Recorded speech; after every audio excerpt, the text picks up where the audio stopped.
We welcome everyone back to Extreme Motorsports and 99.com, the Doug Design ARCA series for round 7 of season 8. The drivers tonight will tackle Atlanta Motor Speedway for 145 laps. Chris Scala coming in last week as a standby driver at Texas also walked away with the win after leading 36 laps. James Thorndike came in second, and Jake Bustos in third. So a battle, there was a good battle there last week at Texas. But we welcome, as always, everybody back to MaxSpeedTV. I am Joshua Medlock, alongside again with me tonight, Nicholas Roman, going to be calling the race with me. Nicholas, man, this is going to be an interesting race due to the fact that it's a morning race, so it's not as hot. The track temp is just going to gradually climb. Yeah, looking at the track temp right now, it's actually at 81 degrees. And these guys right now are probably averaging around 31.2s. But like you just said, as we get farther into this 145-lap race, that track temp's going to keep climbing and climbing. And these guys, more than likely, towards the end of this, will be dipping down to the 31.3s, 31.4s, 0.2 slower than what they are running right now. Right now, there's some grip out there. Right now, it's cool. It's, they are having a pretty, I wouldn't say relatively an easy time down there because Atlanta is not easy, but it's a little bit easier than it is if it's 114, 116, 120 degrees out there on the track. But like I said, the temp is going to keep going up as we go on racing here. So by the time we get halfway through this race here tonight, we could be looking at temps on the track somewhere, I would say, in the 90s, maybe not in the hundreds, but we'll keep an eye on the track temp for everybody. Right now, air temp, though, sitting at 76. Like Nicholas was just saying, 145 laps, 217.5 miles. And that tire window, though, Nicholas, is going to be crucial. 25 to 35 laps. Atlanta uses so much tires, and I think it's going to be even more of a problem than fuel, anywhere between 32 to 40. Yeah, I think I heard someone talking a little bit earlier. I was actually running some practice laps with some of these guys a little bit early on, but I heard someone say that, yeah, they did a tire run. They were down to 6%. On that right front, so you are dead on the money right there on a tire wear. So these guys have got to take care of it for the long run. Yeah, and we can see a blown tire. It has happened. I seen my first one a few days ago, and of course you don't see it actually blow apart, but you could tell it's a blown tire because there wasn't nobody around the driver, and all of a sudden it just shot to the right. So that would be considered a blown tire. Pit road is 50 miles per hour. They are going to have to be careful coming down pit road. As always on any track, pace speed here 65 miles per hour. So talk a little bit here, Nicholas, about pit road and what the crucial thing here at Atlanta, especially as those old tires, and hey, we want to hear it from you, bud. Yeah, so once we get to those pit road cycles, I think the most crucial thing and the most important thing to remember is call your pit stops out. When you get into those green flag pit stop situations, you're going to have people who want to go with the strategy to short pit.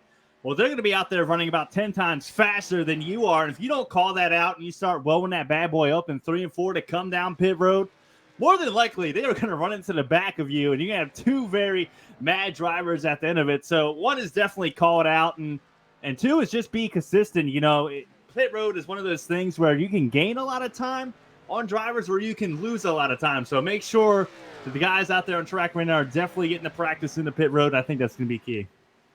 Can tempers flare at Atlanta? Yes. Well, that's why they call it Hot Atlanta. Exactly. All the time. That's because of the tempers. All right, well, let's get down here to the point standings coming into tonight's race here tonight. Round number 7, Orlando Rivera up 4 spots from last week, up in that top spot at 159 points. He is actually my pick here tonight, so I'm just going to go ahead and throw that out there. Eric Talent up 2 spots into second at 157 points, 2 back. James Thorndike up 6 spots into third, 156, 1 back. Brad Slaughter Jr. up 3 spots into fourth, 154 points, 2 back. Jake Bustos in fifth, also up 6 spots, 152 points, 2 back. And Patrick Moore going to round out the top 6 here at 145 points, 7 points behind Jake Bustos. Now, Nicholas, I'm doing the top 15, but we have a tie for that 15th for 12. So I've got the top 15. So go and finish this out all the way through 15, bud. All right. So you got Patrick Arso sitting in 7th place so far through the season at 144 points. Is going to be James Shaneworth with the new baby aboard that team. Sitting in 8th place in points so far is going to be Kyle Knapp Sr. He ended up losing 3 spots over the last race. Brian Weiserman's going to come in tied with 8th, actually, with Kyle Knapp Sr. Coming in 10th place and right out that top 10 is going to be Eli Green, losing 9 spots after the last race at Texas. Coming in 11th place is going to be Matt Alverson. Round out your top 12 is going to be Rick Christensen at 128 points. And like you said, he's actually tied with Pierce Maffitt with 128 points even. Coming in 14th place is going to be Brandon L. Book. Brandon last week at Texas led a ton of laps, just wasn't able to get it done late.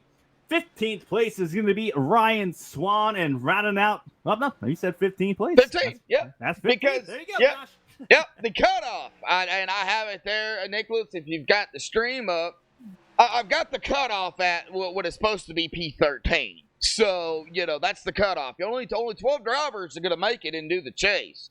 So, and it's the top 12 in points. So that cutoff line right there between really, a tie right now between Rick and Pierce. So really the cutoff still right there. But, it is so close still yet. We don't know what's going to happen between tonight and, going forward here.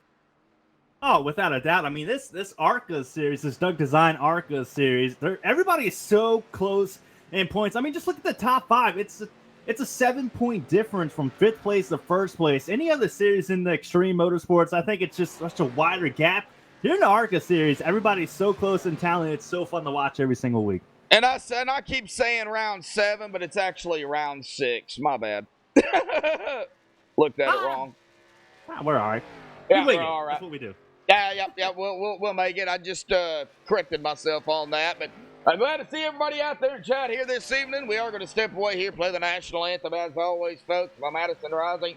So don't go anywhere. We're going to be right back with some ARCA team points and the overall team points coming in to round number 6.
Alrighty, folks. Back live here on MaxSpeedTV. Well, I'm going to have to turn myself down because I keep going in the red there.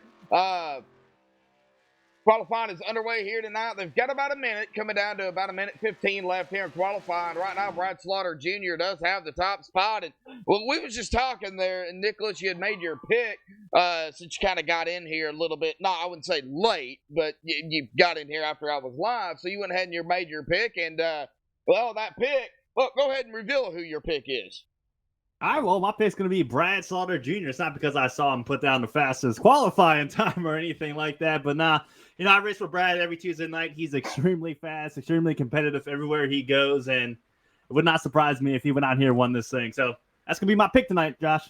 All right, so you got Brad Slaughter Jr. All right, well, training, some of the paints are still updating here, folks, so give it just some time.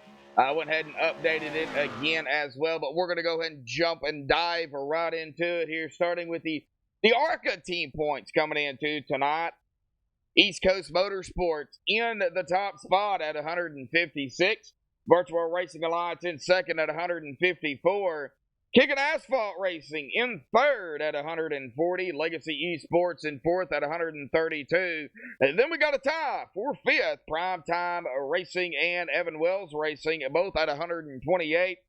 Samson Motorsports in seventh at 109. And 4X Racing going to round out the top 8 of the team points for the ARCA Series at 91. But the overall team points, where that championship is decided, of course, after round 5 of the Cup Series, after everything is tallied for all the series combined. Nicholas, it's still pretty close between the top 2, and I believe you have those numbers, bud. Yeah, coming in at that top spot's going to be the one, the only Primetime Motorsports at 1642, coming in, Pete. Well, right behind Primetime, and number 2 is going to be Virtual Racing Alliance at 1569, so just under a 100-point difference from 1 and 2. Coming in third place so far is going to be East Coast Motorsports at 1380. Coming in fourth place is going to be Evan Wells Racing at 1179. Fifth is going to be Simpson Motorsports at 1065. And another close race right here between fifth and sixth, because Kicking Asphalt Racing is right on their tails, only 3 points back at 1062. Coming in seventh place so far here this season is going to be 4X Racing at 885. And rounding out your 8th place team is going to be BDE Legacy Esports at 879. Another close one between 7th and 8th. Oh, yeah, really close. Now, of course, we've still got a whole lot of racing left to go. So these numbers are going to change still throughout the... we're over halfway of the regular season. So, I mean, right now it's going to be kind of go time for a lot of these team point drivers and a lot of the independents as well to get into that chase. Because just because, Nicholas, you're not part of a team does not mean you cannot make the chase. If you get into that top 12 after the end of the regular season, after round 10, if you're there, you're in, and you're going to be battling it out just like everybody else, because the points reset. They're at an even field. Oh, yeah, without a doubt. And I think there's actually a couple of drivers out there that aren't on teams but are extremely competitive every single week, or they're on teams but they just don't compete for the team points. One of those drivers you're looking at is like Keith Haney, and I think his son, James Haney, I think they both are on their same little team. They don't compete for points, but they're out there every single week competing for wins. And Keith Haney so far here ridden P2 at the start of this race. So there's one of those examples right there. People are extremely fast, but necessarily don't run for the team points. Oh, yeah, for sure. Well, next week, of course, I know we got to get through Atlanta tonight, but a little bit of road course action next week. We're going to, instead of doing some left turns, we're going to do some right turns.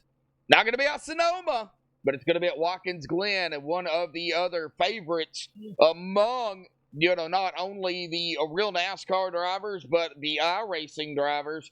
Watkins Glen is used a lot, Nicholas, and that is a road course that I would say about 82% of the people on iRacing know that track well. I don't race road, and I know the track. I know where every corner is. Now, however, I don't know how to get around them very well, but I know that track very well. That's going to be a very key race for a lot of drivers next week. Yeah, Watkins Glen, honestly, in my opinion, is my best road track to race. Now, I'm not saying I'm like some road race guru or anything like that myself, but it's definitely my favorite to track. You know, I'll be tackling it next week as well in the truck series. I just got done with Road America and the Xfinity series, so a nice little practice leading up into next week, I guess you can say, with these right turns. Oh, yeah. Got to get those right turns in. Well, Nicholas, Atlanta here tonight, though. I mean, this is still going to be a pretty, not a difficult track, but it is really going to do some wear and tear on these drivers. I think my keys to victory for these drivers here tonight is going to be, of course, taking care of your car, for sure. Taking care of the tires. Make sure that if there's a point to where you can come down and get tires, because there is not a set limit for extreme for the amount of sets you can get. So tires are going to be extremely important, and hit your marks. Oh, yeah. I mean, even looking at last race at Texas Motor Speedway when Chris Scala ended up getting the win at Texas, he pitted at the right time. He got the tires at the right time at the end of the race and was able to drive by people to be able to pick up that win. So we're kind of going to see the same thing tonight in Atlanta. Now, for Atlanta, you're going to see a lot more tire fall off than at Texas, but it's still the same style of races. It's going to be mainly one groove. You got to try and build that run up off of the corners to get up under someone to pass. So while doing that same time and taking your tires, that's who's going to win this tonight. Oh, yeah, for sure. Well, of course, got to give a shout out to the title sponsor here, Doug Design over there, Doug Blackman, and everybody that does, it for the title sponsor. And, of course, Doug doing his giveaways on races here for Extreme Motorsports. And, awesome job for what Doug is doing. Go visit Doug Design at www.facebook.com/TheRealDougDesign. We're going to go ahead and slap that up there on for everybody to go take a look at. So it looks like I am going to be picking again here this evening for our winning requirements. So last week I did the lap. So I'm going to go ahead and let Nicholas, what lap or what position, I should say. Last week I did the position, you did the lap. So what position does a driver need to be in to potentially win that custom license plate from Doug Blackman? We're going to go with position number 27. All right, and then we're going to go with lap 28 here tonight. We just got to remember that lap 28, because I think last week we kind of forgot. Well, it just everything that was going on, but I wrote it down. I'm going to poke it over here to Doug Blackman. Actually, you know what? Let me see here. Let me see if I can find him. I can't bring him up, but we'll see if I can find him here. They are in a driver's meeting, and there's a lot of people. So it is going to be position 27, lap 28. And I went ahead and poked that to Doug Blackman here tonight. But Brad Slaughter Jr. is going to grab the pole out here this evening. So another custom license plate coming from Doug Design here this evening. Like I said, thank you, Doug. Of course, thank you again, Nicholas, for jumping up here up in the booth. Thank Rick Donovan for putting on a great league over here at Extreme Motorsports and 99.com. And a shout out to our admins here tonight, John Sterling, Jake Clarkson, and I think Curtis Vollmer is up there as well. Oh, yeah, man, no problem. I definitely enjoy getting up here and calling some racing action. If I'm not out there on the track competing, I definitely love getting up in the booth and talking about the people out there racing, because sometimes I might be a little bit better than I am, and I can maybe learn something just a bit. All right, well, let's take a look and see who we got in chat here this evening. Haven't done that yet. Got to check on the fans out there. Got my brother, Jeremy Medlock, out there in chat. I'm glad to see my brother out there. Napa Know How After Dark out there in chat. Jacob Shalafo, Charlie Irwin out there. Let's see here. Scroll down. Looks like they are chatting it up. So it looks like Gary Wells out there in chat, one of the co-commentators with me. Jeremy Knapp, Brad Slaughter in chat. Jake Bustos in there as well. Glad to see everybody out there tuning in. Already 30 people watching here this evening. We got 11 likes. I think they missed us. I got a confession to make before we go racing out here. Last week I said I'd go to sleep and I'd practice saying Jake Bustos' name all night long. I definitely did not do it. I didn't do it all week, so bear with me. Hopefully I get 100% on the test tonight. Shouting out Jake out here on the track. All right. Well, if Roman butchers some names out here tonight, we'll go ahead and forgive him. But next week he'll be put on probation. So. Man, I don't know. I think this is going to be a good race. It looks like they are going to be coming down here to the end of the drivers' meeting, it looks like. But let's see here if we can go ahead and get our pole sitter up here. Oh, Mr. Slaughterfest. Slaughter Jr., buddy. Got a copy? Yes, sir. What's going on? Oh, man, with a pole out here tonight with a 31.182. Your last lap, it looked like, was a 25.424, so I don't know exactly where that came from, but it didn't register. But you got the pole. But that track's going to heat up as we continue the race here tonight. Man, how's Atlanta like out here tonight? Is it Atlanta? Oh, yeah. It's going to eat up tires for sure. It's going to be a pretty good race. Got some pretty fast guys in here. It's just really going to be about, who can save your stuff and make it last on the long run. Qualifying laps aren't going to mean anything once the green flag drops here. It's going to be about taking care of that right front and just being smooth and being consistent. But I'm excited to get going. It's my home track, so happy to be on the pole. Oh, okay, home track of Atlanta. So you got some insight on this track, right? That's it. That's it. Nicholas, anything for our pole winner here tonight? Don't jinx him. Since he's got insights, you want to let me on these insights so I can get as fast as you, man? I want to get out there and race with you. How are you so fast? I look like you had a pretty good speed there in that practice session they put up there. I couldn't get up there with you. The track didn't change too much, but it looked like you had it figured out too. You don't need to know nothing. No, man. Plus, I got a race with you tomorrow. I can't teach you nothing. Well, that's why I'm trying to get some insights. Yeah. So looking at tonight, man, you're on the pole. So what is your strategy? Going to be keeping out front and keeping it clean air, keeping it smooth, or you gonna keep it racy and dicey with these guys when they get up to you?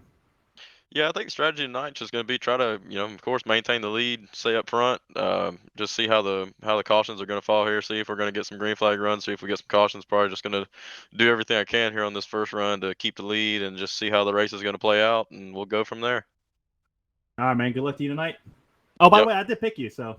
Oh, yeah, I saw that. I was just listening to the broadcast. I saw that. I appreciate that. All right, good luck, I Brad. can make that dream come true for you. All right, good luck. Good luck, Brad. All right, thanks, guys. All right, Brad Slaughter. Well, let's get back down here. I think we got time for one more. How about we bring up Matt Alverson? Now, he's starting 24th. There he is, Earnhardt Legacy Racing. Nicholas, you got him, bud? He's right there. All right, Matt. It's Nick up in the booth. You got a copy? Yeah, Temple. All right, man. You're going to be starting in 24th place once we get growing green here. Mid-pack, what's going to be your strategy? You going to try and charge to the front, or you kind of hang out and just watch things develop? Really just want to stay out of trouble, man. Save tires. Hopefully we get some green flag runs here. That's going to be big, saving tires. So we'll see what happens.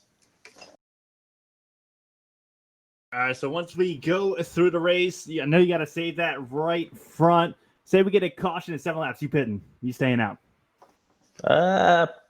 Probably staying out. All right, there you go, man. Good call. Get that track position. Good luck to you. You're definitely a fast guy, and I'm definitely be watching for you out on the track, working your way towards the front. Appreciate it, man. Good luck, Matt. Thanks, guys. All right, we don't want to keep them any longer than we have to, Nicholas. Okay. But hey, coming down to about a minute and a half here, bud. Well, really, any final thoughts before we get them on the grid here tonight? And we are packed here tonight. We got 43 drivers out here. So, yeah, full field. Yeah, final thoughts. I mean, coming after last week at Texas Motor Speedway, where it wasn't necessarily the best racing that we have seen in Extreme Motorsports 99.com, but we know what we can get. So with that being said, I think we got to see you guys, have patience, give room. You can't win this thing in the first 10 laps or even the first 50 laps. It's about working your way towards the front slow, methodically, saving that right front, and attacking at the right positions when you know you can get somebody.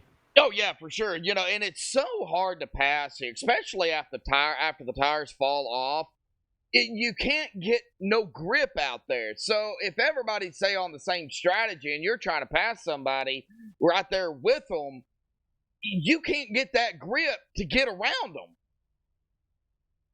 It's definitely tough to get that grip. A lot of these guys are going to be washing up the track, especially out of turn 2. That's where it is definitely the tightest, in my opinion, or what I have seen for myself when I'm out there driving. So you really just got to back the corners up and just work it slowly. Don't overdrive it because everybody knows it's going to be tight. So just be a little bit more cautious, especially in early going. And then I think everybody will be fine. And I think we can see this bad boy go green to the end. Yep, I think we'll see a green flag run here tonight. But the final countdown down to 0. The checkered flag is going to fly here for the end of qualifying. Let's get them on their grid here this evening. Driving the pole, the MaxSpeedTV pole here tonight, Brad Slaughter Jr. with a 31.182. Congratulations to Brad for getting the pole out here tonight. It's home track. Keith Haney going to start on the outside of him in second. Chris Canfield third. Lee Staples fourth. Cal Knapp in fifth. Rodrigo Loga sixth. Tyler Ross seventh. Ron Schutte in eighth. Eli Green ninth. And Kevin Franks going to round out that top 10. Nicholas? On the inside line, P11 is going to be Orlando Rivera. Your pick to win, if I'm not mistaken. On the outside of him is going to be Ryan Swan. 13th place is going to be Brian Wasserman. 14th is going to be Eric Talent. 15th is going to be Russell LePage. On the outside of Russell is going to be Rick Christensen. And 16th, 17th is going to be Jake Bustos. On the outside of Jake Bustos is going to be Brad Wetzel Pretzel, as you like to say. 19th place is going to be Jeff Glockner. And rounding out your top 20 is going to be Ryan Branshaw. Yeah, that's close. Close enough.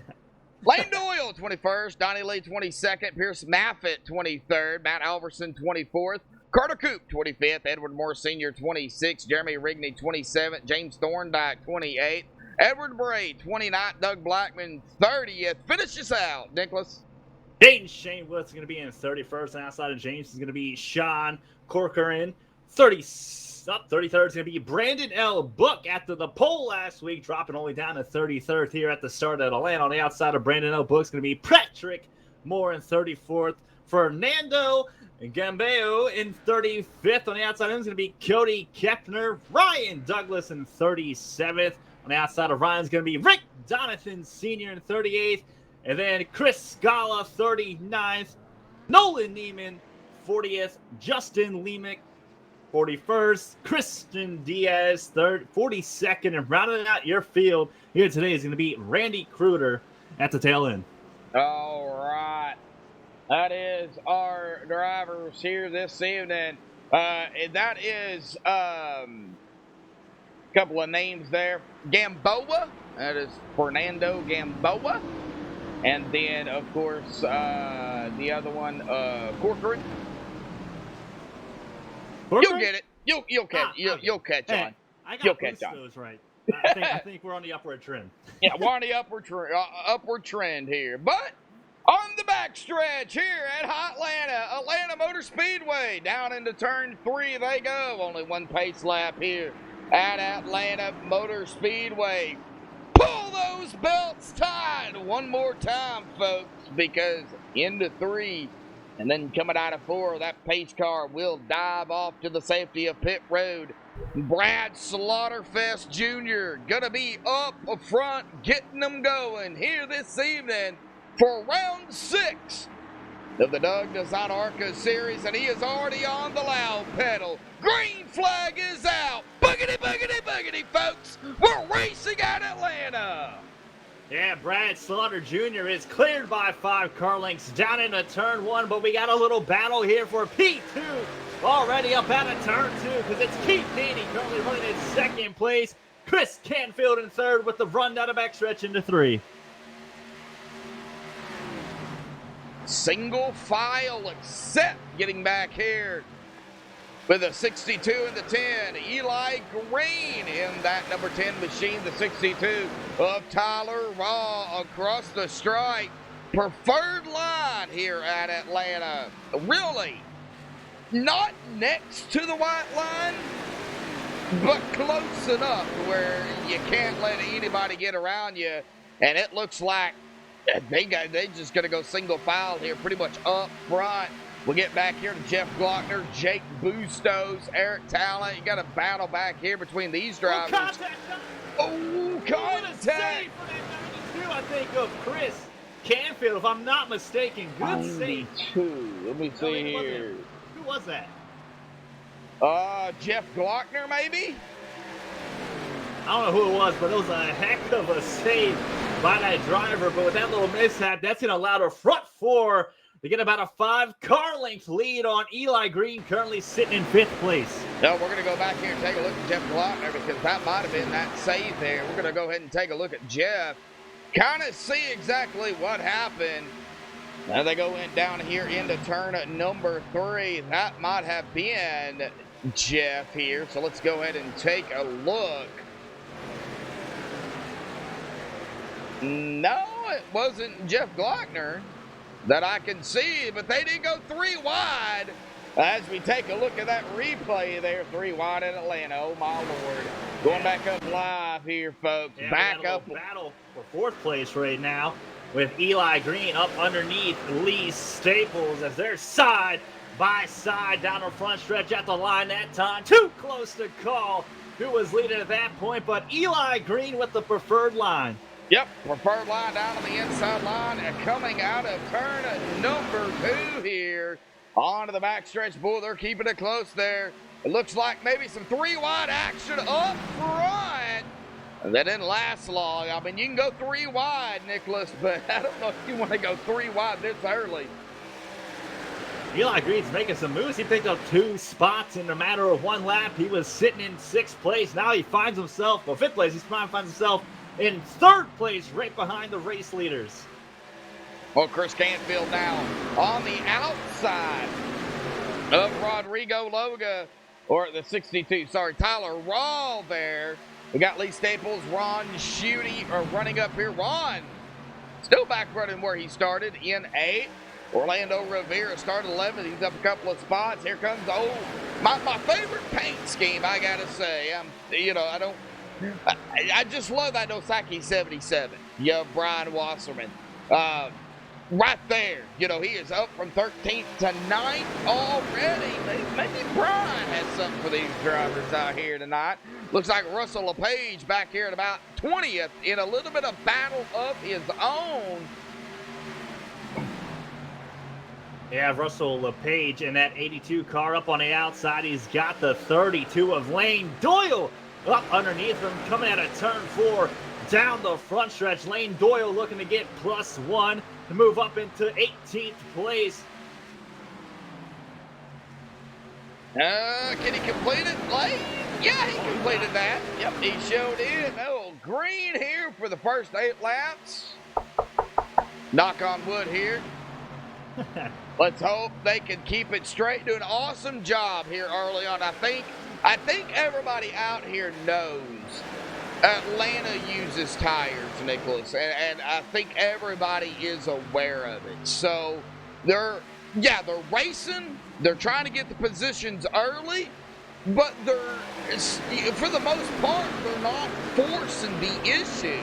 If they can't make it cleanly, they're really not putting themselves in that position to get hit.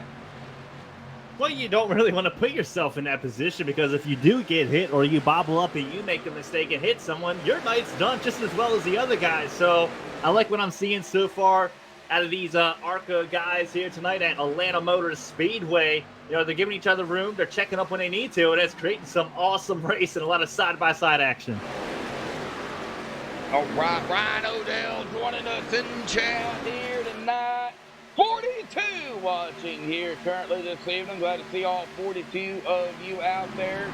14 likes. Green flag for the first 10 laps. We already see that time fall off, Nicholas, after 10 laps. You know, the best time of Eli Green, a 31.829, looks like maybe it's getting quicker.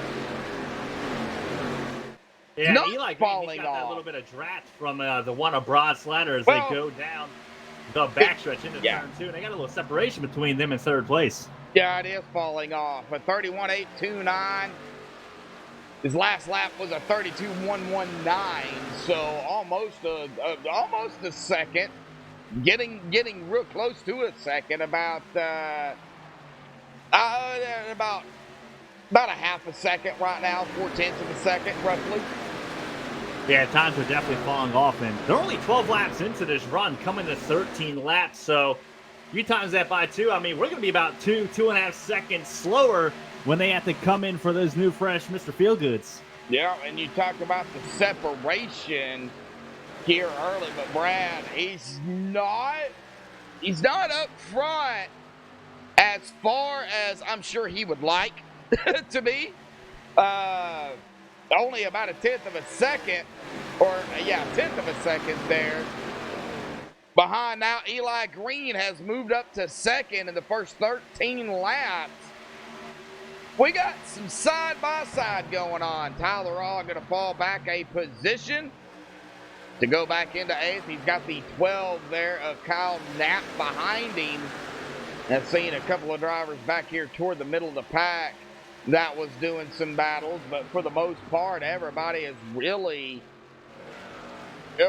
just stayed put. Yeah, we got Lee Staples here up underneath Chris Canfield, and they make contact. Out of turn 2, Chris Canfield's going to go spinning around with the 77 of Brian Weiserman. Oh, no, the 42, and we're wrecking. We got parts flying everywhere. Oh, no. And we're still wrecking back here. Oh, let's go back up here and look. You said that was The 92 of Chris Canfield the and the 26 of Lee Staples. All right. Well, we're going to go back and take a look at it here. The first caution, they were running so good here. A product of the way Atlanta is. A lot of people say it should be repaved. A lot of saying that it shouldn't. But right there it was. As they come out of turn 2, some contact, maybe some hammy action going on, maybe some net coating there. That's what we call net coating, is hammy action here. So right here, let's take a look. I think there was some contact, to be honest with you. Yeah, I think there's contact. I think the 26, he hit that white line coming out of turn 2 and washed all the way up the track. And sadly, the 92 with Chris Canfield was kind of there running his line, and they kind of met in the middle, and Chris went up into the wall, and it's all she wrote from there. He kind of bounced off. Bounced off right down into, I believe that is the Nosaki 77 machine. Yep, both of them spin it, and it was like a chain reaction. The 92 tried to save it. Pierce Maffitt, nowhere to go. Thought he had it and collected and hit the 92. Another driver, the 83 involved, the 59 involved. Looks like several drivers glitching through here. But we see these pieces on these cars flying off everywhere. The 14, the 43 going to get a piece as well of one another. Man, and then they were still wrecking out a backstretch into turn 3. Yeah, they got cars sideways down in turn 3. A lot of drivers involved in that. Well, the first caution of the evening, 15 laps into the race. Good, solid 15-lap run.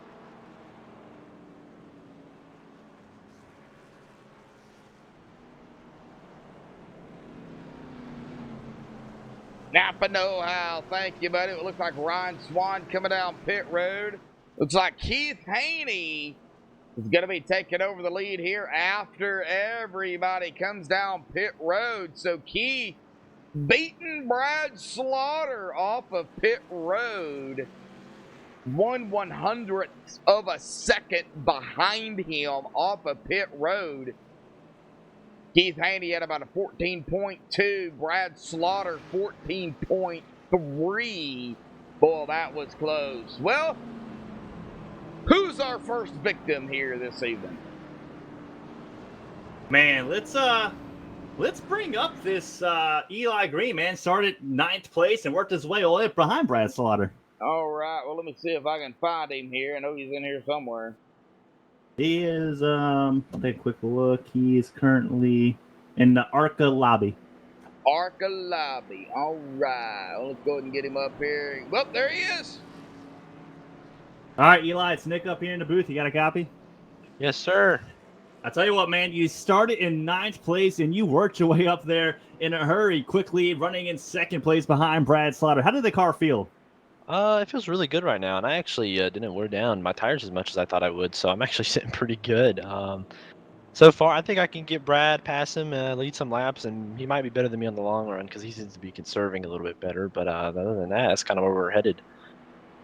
All right, man, definitely good luck to you as it looks like pace lights are off, and go get them. Yep, thank you. Good luck, Eli, buddy. Yep. All right, our first interview of the evening. I hope I just didn't jinx him. A lot of people don't like being interviewed, so I just have that curse that they say I have. So you know, Well, that's a good thing I picked him, right? And maybe I'm the good guy, so maybe he'll go out here and win.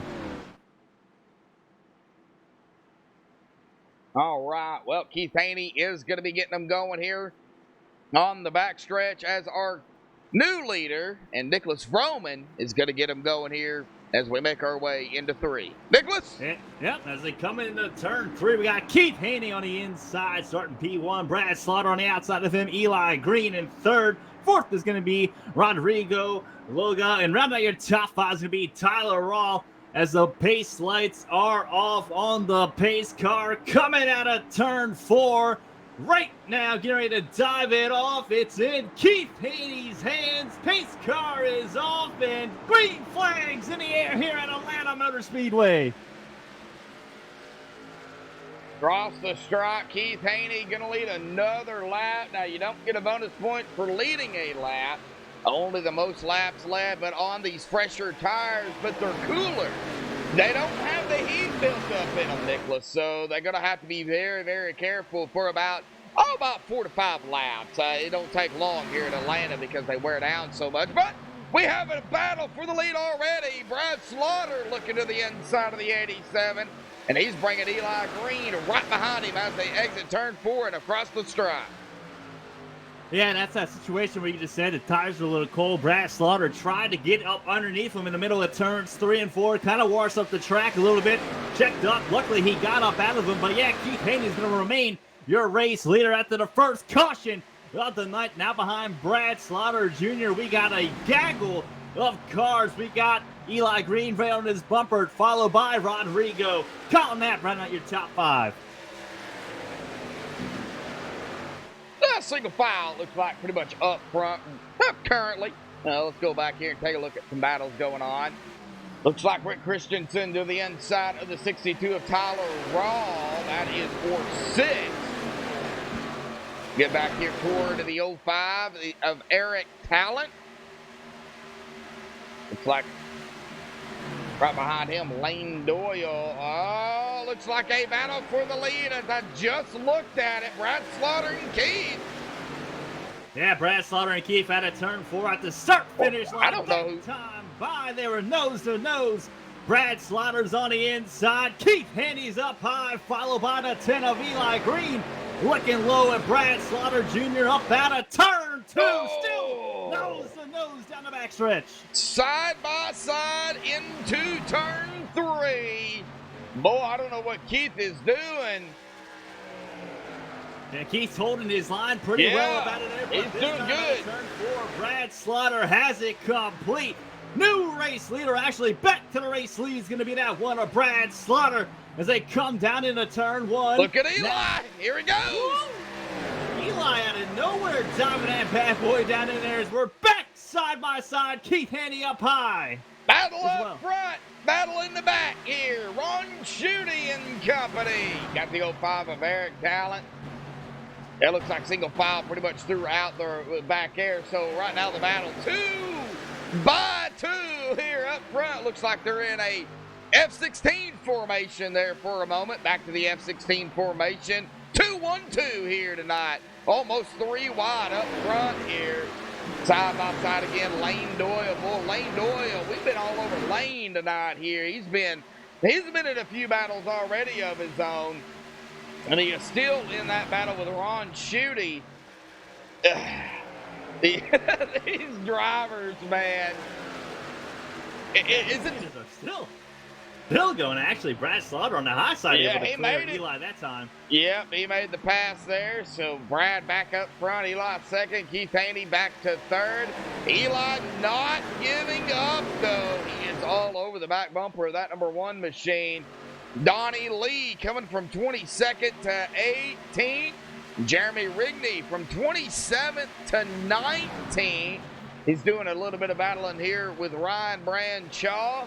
Oh, Wetzel Pretzel. Haven't mentioned him much here, but he's making some moves back up toward where he started. Started 18th, currently running up in that 20th spot. Cody Kempner started 36th. He's having a good run. He is up to 22nd here. As we look back here, even through the field, Doug Blackman, our title sponsor, Doug Design, started 30th, running 24th. Nolan Neiman started 40th. He's up to 29th. Almost some 3 wide back here with Nolan Neiman, back at around 29th position. So we still got the battles going on. They're just really, here and there. Right now, everybody pretty much getting it lined out as they've been out here now after those pit stops, about 11 laps. So we are coming up on that 15 or so lap, Nicholas. We know what can happen. Yeah, I mean, these guys are getting ready to, they're about 8/10 slower than where they started. Those fresher tires definitely help out with people being a little bit more aggressive. But what we're seeing now is the tire wear is starting to play effect. And this is where you're going to see people try to back those corners up to be able to get the run up off the corner like we're seeing right now from the 10 of Eli Green, who's now closed the gap back down to about 1 car length from our current race leader, Brad Slaughter Jr. Oh, getting back up here to Brad and Eli. Yep, they are still pretty much neck and neck. Now braking. And that is that middle pedal if you have 3 pedals, by the way, everybody. If you've got just 2 pedals on iRacing, it'd be that left pedal. Eli Green hit the wall at turn 2, actually. That's a little bit of a mistake. From Eli. that already smacked the wall entering turn 1. Well, Lost the position to Keith Haney. Let's go on a replay here. Keep live. I'll go ahead and do the replay here. No harm, no foul. He is going to lose a position there too, Keith, like he was just talking about. But we got to see here on Eli Green. These guys are racing it up. They're having a good time out there. Well, I would think they're having a good time out there. My highest finish here in Atlanta is 3rd place. So I did good. That is my highest finish, and oh yeah, he did. He just smacked that wall. I call that the Jeff Dotson wall. He is one of our co-commentators over here at MaxSpeedTV with Rudy Cummings. He is also the league owner, the first league that I ever joined here on iRacing. Oh, we got a caution. Oh, and we got a caution too. It looks like the 88 going to be involved in that. So let's go back here and take a look at what happened. But as I was alluding to there, I call it the Jeff Dotson wall just to pick on him because I always hit the wall whenever I'm racing him. So, but Ford Credit 88 here. Looks like Donnie Lee going to be involved. So what happened here to Donnie? The 92 of Chris Canfield, I think. Oh, the 92 of Chris. So you think that's where it might No, have maybe not. started? I don't know. My screen goes. I don't know why iRacing does that, but my Okay. screen just goes black. I can't see anything. Oh no, it was right there. It looks like maybe some bumper hook action there between the 78 and the 88. Oh no! The 82 tied. No, not tied ride. The 82 machine nowhere to go.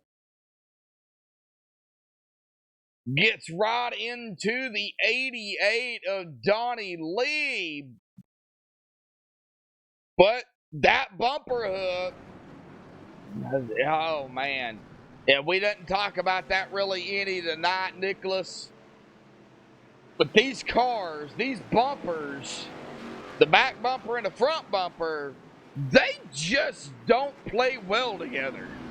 Nah, especially not with these ARCA cars. You know, their noses are extremely pointed. I mean, you go to a Daytona or Talladega race and you push someone, you're more likely to spin them out. Well, same thing happens at every other track you go to. They're so pointed. They're so sensitive in the rear end. If you basically just touch someone, even in a square, you're just going to spin them. Yep. All right. Well, we're going to look here and see. Looks like everybody's trying to get sorted out here. So, not sure exactly what's going on. It looks like the 11, the 23. It looks like the 23-11. Oh, mishap on pit road, and we caught it live here. Big mishap, another mishap between the 11 and the 23 on pit road. I'm not sure what happened. That's going to be Jeremy Rigney in the 11. Now he's up front. He's waiting on the pace car. So the pace car catches up. We got the 23 and the 11 there. 3 wide here under caution. They're trying to get it figured out. Everybody, iRacing doing it. We'll pass the number here, pass the number there. The 23 comes down pit road. The 11 comes down pit road into the 23. And then right there, we will see here that 23 back up, and it looks like the 8 going to make contact. The 59 locks it down. So, mistakes on pit road. That's just a situational awareness thing. I don't necessarily see what people were thinking, kind of fake pitting on the second lap when people already pitted. That's just a situational awareness thing to me. That's a learning thing. These guys will learn from this. The 11 and the 23, and that's all you can do at this point. The damage is done, so you just got to look forward. But yeah, and this is the ARCA series, so this is the one of the lowest tiers. That they do have a super late model series as well. As far as I know, that super late model series is still going.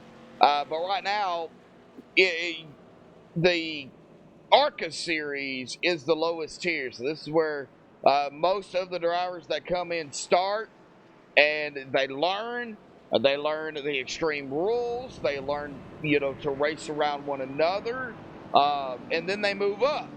Gradually move up into the trucks, the Xfinity, and then, of course, if you get that invite, you will go into the Cup. So they have got 4 series here, but only 3 of them you're allowed to actually, I would say, it's 2. No, Xfinity wasn't changed, from what I understand. Oh, it's going to be changed? It hasn't been. Ah. Yeah, from what I understand. I could be wrong. I could be wrong, but that's what I understand it. You can race in the Xfinity if you're blowing people out in the ARCA and the trucks. You can go into the Xfinity as an independent. Ah, gotcha. If you're not on a team, So that's what I understand, Nicholas. I know you race with Extreme, so the updated rulebook, folks. Extreme Motorsports and 99.com/rulebook. There you go. Hey man, I just do what I'm told. I don't own the team. If I'm told by Ed, hey, you're racing this Tuesday, you're racing Wednesday, that's what I'm doing. But yeah, Josh, pace lights are off on the car. So after the second caution of the night at Atlanta, Brad Slaughter Jr. is going to retain the race lead on the outside of him after making that little mistake down into the turn one. It's going to be Eli Green in the 10. Rick Christensen, though, biggest mover so far in the top 5. He finds himself sitting in 3rd place. So that's a good run for Rick. Rodrigo Loga running in 4th, and round out your top 5 is going to be Jake Bustos. All right, yep, and down into turn 3 and 4 here, Brad Slaughter. Got to be back up front, going to get him going here this evening. He's led 29 laps of the 35 we have ran, coming up to lap 36 of 145 here tonight. Man, what is it going to take for Brad Slaughter? But out of turn number 4, that pace car dived off. And he is going to be on the loud pedal. Green flag is back out here again tonight for round number 6 of the Doug Design ARCA Series Season 8 here at Atlanta Motor Speedway. Yeah, and Brad Slaughter Jr. able to get a good launch up off of that green flag, able to clear the field by at least 3 car lengths down the backstretch. Eli Green still sitting in P2, but Rick Christensen in P3 right on his tail. Behind these guys, we are pretty much single filed out inside the top 10. Going up here, 3 wide, almost across the stripe. Now, Ron Schutte was almost in the middle there of the 05 and the 4, Eric Talent, and the 05 and Matt Alverson in the 4. Not quite 3 wide out of turn number 2 here, but we are going to see maybe some 3 wide. No. Well, I don't know. Wetzel Pretzel there. Brad Wetzel was looking there. He's going to dive it down behind the Z107. 3 wide on the front stretch with Wetzel Pretzel. Well, that didn't last long. Now I'm trying to find Wetzel Pretzel. Oh, here he is. Well, he's loaded in right now. Yeah, we got Jeff Lochner up on the outside of him in that 24 car as they come out of turn 2 down the backstretch. Last week's winner in the 107 as a standby driver, Chris Scala, making his way towards the front after gridding in 39th place, running in P15. Now, Chris Scala, battle for the lead. We'll get back to Chris here in just a second. And battle for the lead, Eli Green and Brad Slaughter Jr. Boy, these 2 drivers, man, I don't know what to think of these 2 drivers. These 2 drivers right here, they, every time they get around one another, they make it interesting. Yeah, they're both very good drivers. You know, I'm pretty sure Eli Green races Tuesday nights in the trucks, but I know Brad Slaughter races Tuesday night in the truck series, and I race with him all the time. You know, Brad's one of the fast guys out here in extreme, but yeah, Eli Green ran on his bumper, and if I'm Rick Christensen and Rodrigo Loga, and I got a little cushion from Keith Haney behind me, I'm just going to let these guys race in front of me. I'm going to watch them race. I'm going to watch them use their stuff up, and then about 5 laps, I'm going to attack. That would be my strategy. Now, of course, I'm not out there on the track driving for Rick and Rodrigo, but here we are going down the front stretch, single filed out in the top 6. All right, 72.5 laps here will be our halfway mark, and I totally forgot who won it here. Lap 27, lap 28. Can you go back and see who won that plaque? Position. Yeah, we forgot. I even wrote it down here. Oh, we got a caution. If you can go back and take a look at position 27 on lap 28, I'd really appreciate it. That way we can get that winner here. And let's see here what happened here out on the track. While you go take a look at that, we're going to go take a look at this caution here. It's complete in lap 28. You have to complete lap 28, yes. All right, so position 27, lap 28 is going to be Kyle Knapp. Kyle Knapp. All right. All right. So we got the winner here. That's going to be Kyle Knapp. I'll write it down here in just a second. Let me see kind of what happened here. I don't know where this caution came out, though. That's the issue here. They don't have stages. Phantom caution. That's what we're gonna call it here tonight. There's a water bottle out on the track, Josh. That water bottle. Yeah, I'm gonna blame it on Brad here tonight. Overall, though, I mean, compared to last week, the racing this week at Atlanta has been really good. It's been really fun to call. We've seen a lot of side-by-side, a little bit of 3-wide action. Call out of you here a few times down the front stretch, but it's been very clean. It's been very fun, been very entertaining from up here in the booth.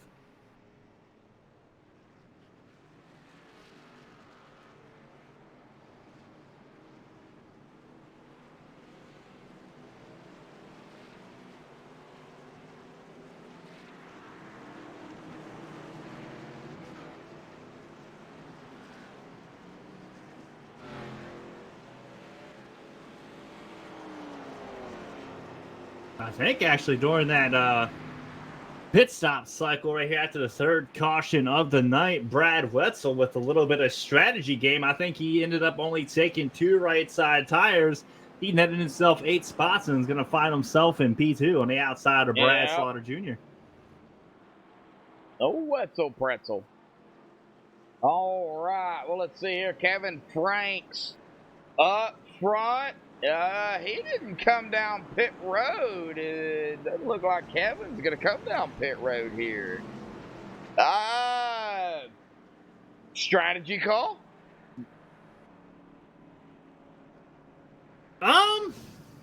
Yeah. Strategy call looks like from that number 98, Kevin Franks.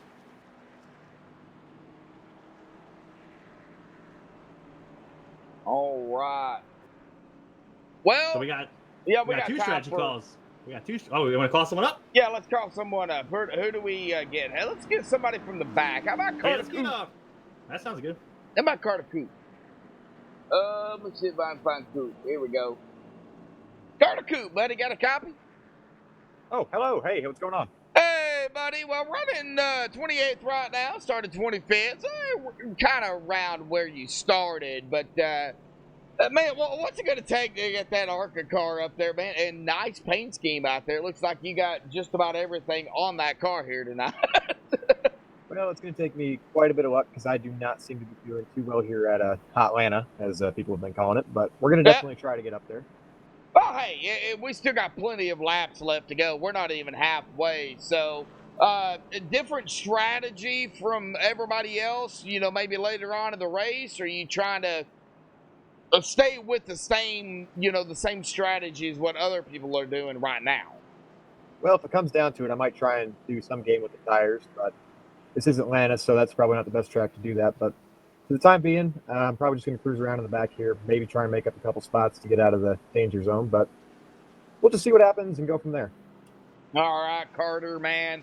Hey, still a long race to go, bud. We ain't nowhere near over with. So good luck, Coop. All right, thank you. Have a good time up there in the booth. Oh, yeah, we're having a blast. We keep forgetting stuff. All right, y'all have a fun time. You too. All right. Well, I don't want to poke Doug with him racing. Yeah, you might get a little busy message saying, sorry, out here on the track in Atlanta right now racing. I'll get it back to you as soon as I can. But interesting call from Kevin Franks deciding to stay out. They went green for, I'm not sure how long that last run, but I think we might be looking at a little bit of a wounded Cazell situation with his number 98 car, Kevin Franks, and he's going to have a lot of wolves behind him looking to chop on his behind coming down out of turn 2. Yeah, we were talking about it. The old Elmer Fudd, Bugs Bunny, I guess that is, thing here. Right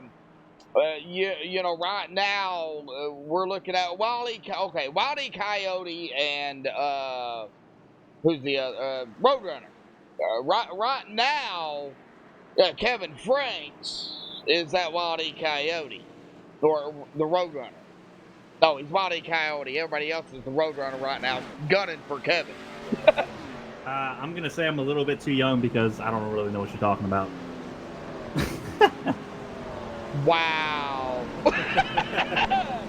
We gotta update. I We know gotta. the characters. I mean, I know Roadrunner and I know Elmer Fudd. But outside of that, I'm Okay, kind of Nicholas. lost. I'm not gonna lie. Live on MaxSpeedTV. How old are you?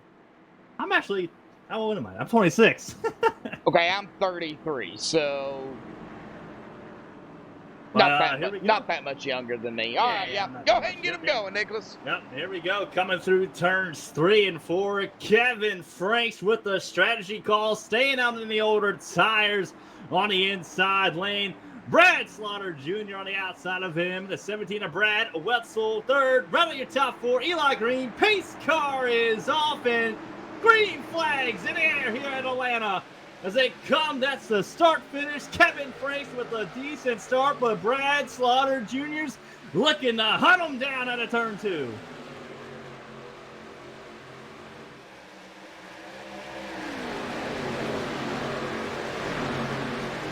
And here it is out of turn 2. Brad Slaughter Jr. on the inside of the 98 of Kevin Franks as they come down into turn 3. Brad Slaughter back to the race lead. The 10 of Eli Green sliding up underneath that 98 of Kevin Franks as well. Kevin dropping 2 spots in a matter of 1 lap. Brad Wetzel with the 2-tire stop running at your top 4.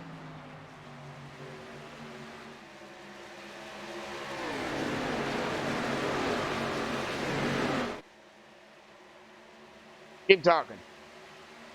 Coming down the backstretch now, we got the 62 of Tyler Raw and the 31 of Rodrigo Loga. They're going to battle it out just a bit for 7th and 8th place. They get single filed back out, but back towards the front, the 17 of Brad Wetzel up underneath the 98 of Kevin Franks down into turn 1.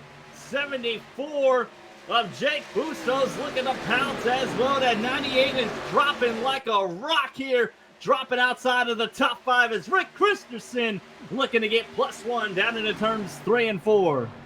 All right. Getting back here to Kevin Franks, Rick Christensen, the 62 now, Tyler Raw, Rodrigo Loga there in the mix.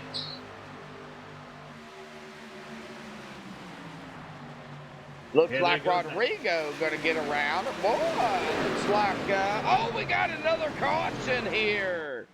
Donnie Lee, looks like it, the number 88 machine. Well, let's go back and take a look. I think that was the 88. 88 was in some traffic here. Ooh, I think the 25 Doug Blackman ended up hooking him just a bit out of turn 4. Oh, an old fancy bumper hook. Maybe a little bit of neck toe, maybe? Hammy action. Hammy action. A little bit of Hammy action. I don't think that was hammy action. I see some net coating, or not some hammy action. I see some contact here from this view. Maybe taking the air and lifting that back up off that 88 just enough to where that 25 gets underneath. But nevertheless, that's contact between the 25 and the 88. Donnie Lee tries to get it going, but he comes back up on the track at the start-finish line. And then, of course, stops it on pit row or on the track, backs it up, and then contact. Just the slightest between the 8 as Rick Donovan Sr. tries to get around it, and then it blinks out on me there, but Donnie Lee does come back. Oh, do you pit? Well, I'll tell you what, the front 10 didn't pit at least. That's definitely an interesting strategy call. I know they went about 3 to 4 laps, but tires being a premium here at Atlanta Motor Speedway, if we are able to get this thing green and go about 15 to 20 laps, I think these guys are going to be begging or wishing they would have went down pit road. So, interesting strategy call from the top 10, definitely. Oh, yeah, for sure. Yeah, we'll take a look at it here. It looks like a lot of other drivers didn't come down pit road. This time, it looks like Doug Blackman didn't come down. That's about at the 18th position. Randy Kruger, Lee Staples, Ryan Branchaw, currently running in 15th. Kyle Knapp, Ryan Swan in 13th.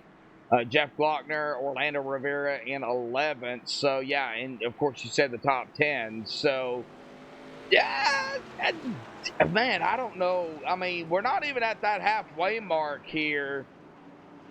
I think you still have to come down when a caution comes out. I really do. You know, get those fresh tires, get those Mr. Feel Goods, get the fuel, go ahead and come back out and get all that you can. Me as a driver, I always love getting tires. I always love the fresh tires. But that's also lost me races, you know, coming down pit road late in the race and giving up that track position, because then you get back in the middle of the pack or you're behind a bunch of cars, and the next 5 laps you might find yourself in a wreck. So, excuse me. Yeah. I think with so many cars staying out, that definitely helps out the leaders. That's going to help their calls. Those guys towards the back of the pack, around 20th place that stayed out, me personally, I'd have pitted, but hey, they're out here racing. Oh, yeah. You're out here racing it up. And I think they're trying to figure out, too, you know, we're getting about 15, 20 lap runs, Nicholas. I think they're really trying to figure out what it's going to do on that longer run. But here's the problem. Under caution, those tires cool off. So you're not really going to get that effect as you would on a full pit stop run. You know, there a lot of maths involved in that.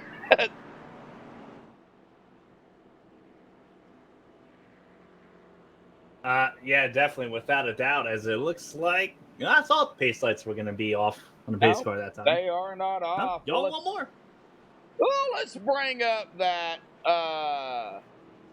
107 here real quick, if we can find him, of Chris Scala. He's probably in the ARCA lobby. He is. Chris Scala, buddy, got a copy? Yes, sir. Well, Chris, after winning last week as a standby, you come back in it tonight as a standby for the second straight week. One more week, and I believe you're going to get picked up here. You are a fast driver. Started 39th, currently running in 20th. How's Atlanta treating you here this evening? It's been a lot of learning on my end. I did not get a lap of practice at all, obviously, but with the extreme motorsports99.com rules, I wasn't able to qualify. So my first laps on the track were at the green. So I've been just trying to learn as much as I can and trying to figure this out. You know, I think just an opportunity, being one of the first cars on tires, to maybe steal some track position here. Just kind of need a long run, but I don't know. We'll see. Still a lot of laps to go. A lot of good racing so far, and we'll have to see how this goes. Well, Chris, noticed also you have no sponsors on the cars. So, as you guys get double file here, you're looking for that, I'm assuming? Yeah, I mean, it'd be cool to have somebody on the car. I mean, I don't want to go into trading paints and find a paint scheme and just throw it on there. I mean, I would like to. I think it's a cool opportunity to have somebody, you know, that's out there that, you know, wants to put something on the car. I'm giving you the opportunity to, and, you know, just know that I'm going to do my best. And, yeah, there's my plea. Vote for me. All righty. Yep, we'll get with it. Well, Chris, good luck out there, buddy. 10-4. Thanks, guys. Uh-huh. All right. Well, he's having a good run. Started 39th, not able to qualify, but he's up in the top 20 in 19th. Get him going here, Nicholas. Yeah, and Brad Slaughter Jr. is going to be on the inside line. Going to start this bad boy. On the outside of Brad is going to be Eli Green in the 10. Third place is going to be the 17 of Brad Wetzel. On the outside of Brad Wetzel is going to be Jake Bustos. Rounding out your top 5 is going to be the 6 of Rick Christensen. Pace car is off. Brad Slaughter Jr. is looking for the green flag, and it's in the air. Good jump by the 1 of Brad Slaughter Jr. They're side by side for second place. Down in a turn 1, the 17 of Brad Wetzel.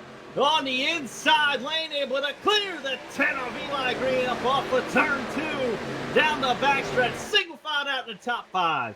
You can't change lanes before the start-finish line, and you can't go 3 wide before the exit of turn 2. But We see him getting now single file out of turn number 4 here.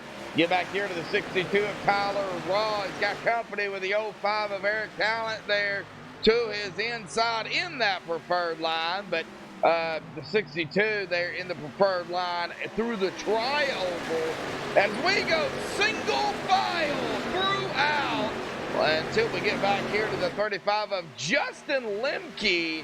Going to do some battling here of his own down to the inside, I believe. That is going to be Kevin Franks in the 98. Here comes the 66, the veteran Brave. On the inside of Ron Schutte, Brian Wasserman back out here as well, trying to make his return up into the top 20 after starting 13. He's in some traffic here as well. Yeah, we're starting to see those guys with the fresher Bray tires. Wyatt, somebody is into the wall.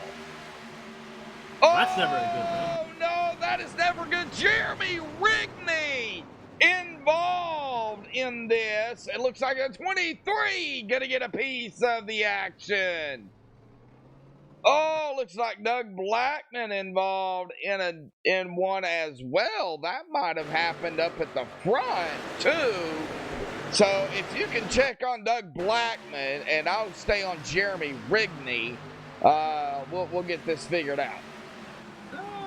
Let's see. Let me check on Jeremy Rigney here. Now there's single file, and I believe somebody got into the wall. It was the 28 of Ron Schutte up in the wall. Oh, the 28 of Ron Schutte into the wall right there. Okay, so we see that. It shot him down the track about halfway down the backstretch, and it looks like the 72 of Chris Diaz barely missed it.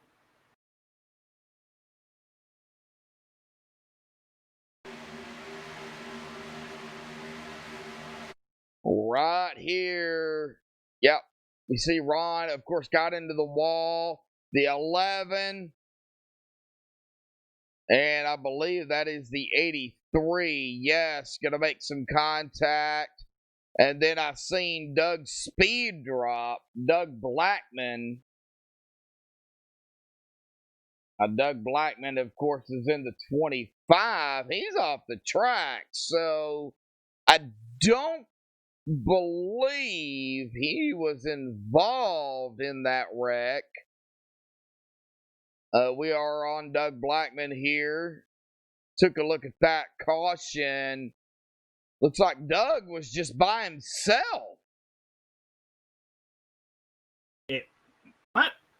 I don't know what's wrong with my PC stream, but it just goes black and I can't see anything once the contact starts happening. So you're on your own in this one, Josh. All right. Well, took a look at the caution there. It looks like Doug got a piece of the wall there and then saved it hard into the outside wall, pulls it down into the grass, tries to save it. That is what happened to Doug Blackman, but the caution, I believe, is going to be what happened there on the track there between the drivers. Nicholas? Yeah.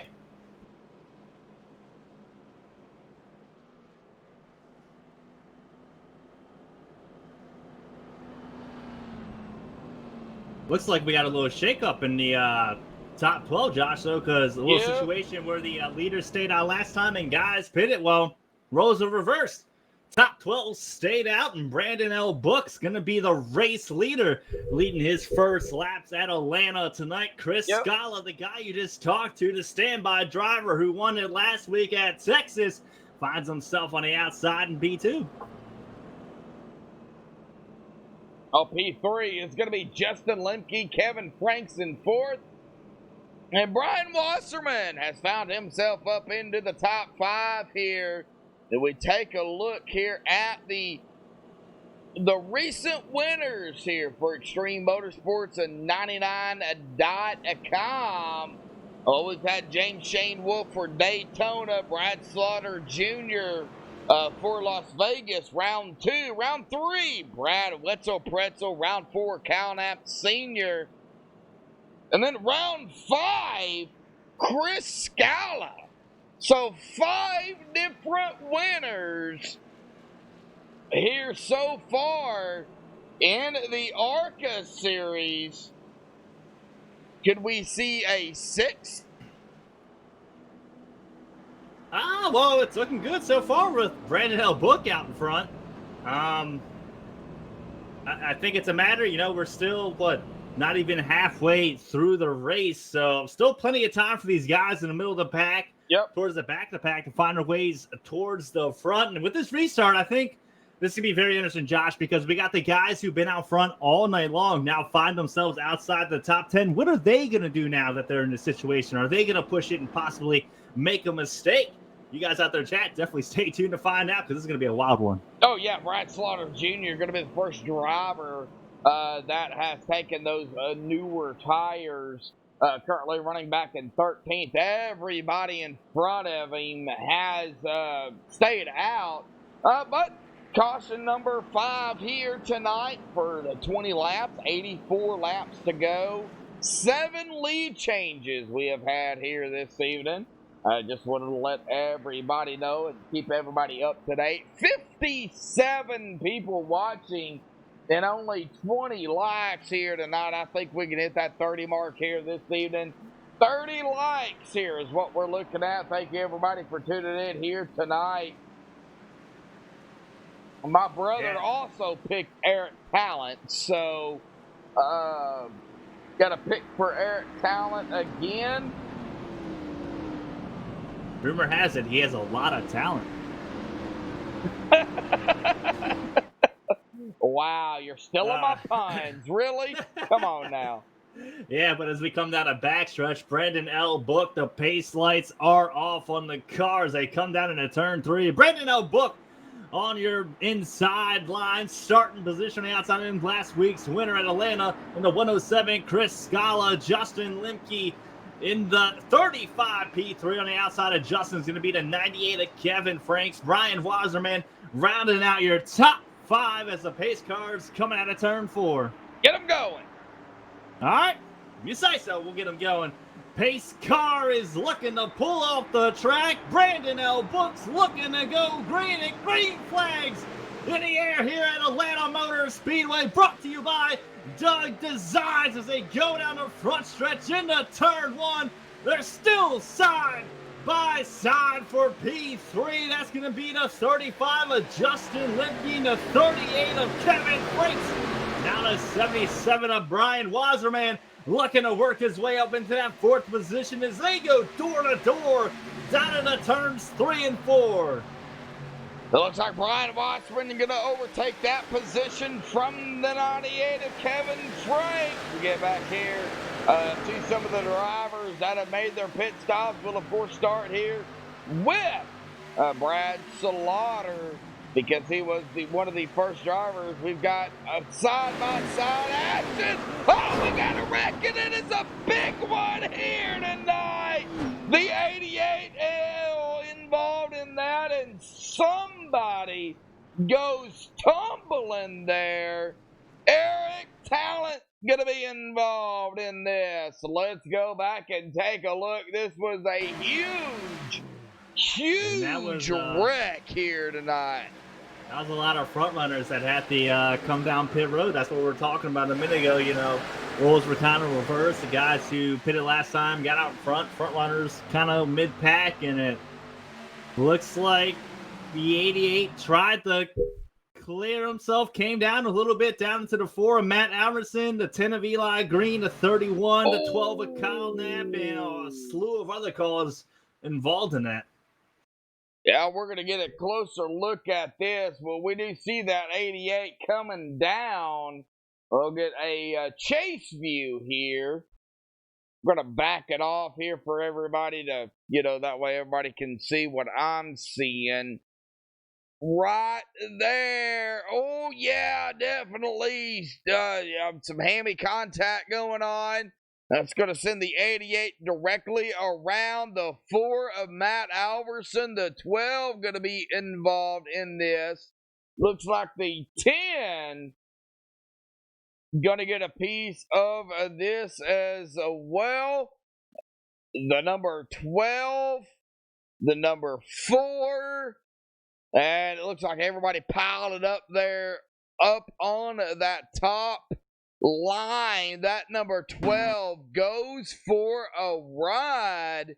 Let's go cockpit here with that number 12 machine. I believe that is that the number 12 or is that the number 4? Yeah, Kyle Knapp. Let's go here with cockpit with Kyle Knapp here and take a ride here with Kyle Knapp because discretion is advised because he did go for a ride. Yeah, it's one of those situations, wrong place, wrong time. Kyle Knapp on the high side. If you get motion sickness, don't watch. He just goes for a tumble down the track here. And he does land on all fours, but a lot of other drivers going to get a piece and involved. The 11, looks like the 4.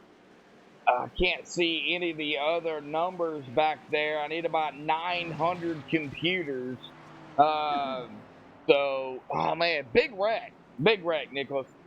Even through that wreck, there was a lot of guys who did a pretty good job checking up. The 33 of Randy Kruder and the 15 of Nolan Neiman. I think they were able to kind of get by this with no damage at all. So, mistakes made, but definitely tip to the hat to some of those drivers out there who are able to check it up and just squeak by. All righty, folks. We're going to step away, play a quick commercial break. Don't go anywhere. Side by side here tonight.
Folks, back live here on MaxSpeedTV. We are going to be coming up on the restart here, side by side yet again. It looks like Brendan Elbook, Chris Scala going to be 1 and 2, Justin Lemke 3, Brian Wasserman in 4th, and Kevin Frank's going to round out the top 5.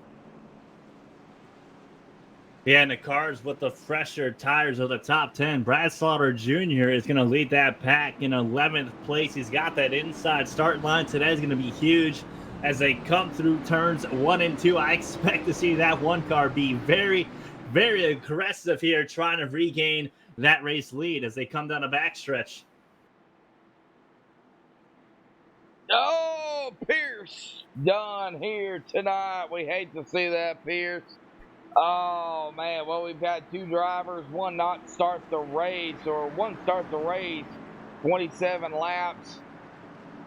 That'd be Ryan Douglas and Pierce Baffett, but coming down to the green here, lap 71 here tonight, folks. Almost at that halfway mark here this evening. Brendan Elba gonna be getting him going here tonight as the pace car dives off out of turn number 4. What is he gonna do to hold off the 107? He's gonna be on the loud pedal, and the green flag is back out here again tonight. Yeah, green flags are in the air at Atlanta Motor Speedway as they go down the through turns 1 and 2. Caution is out. Oh! Definitely towards the Caution back. is out. Yes, it is. Jeremy Rigney might have been involved in this. Let's go back and take a look at what happened on the restart here. Looks like the 11 is on the outside.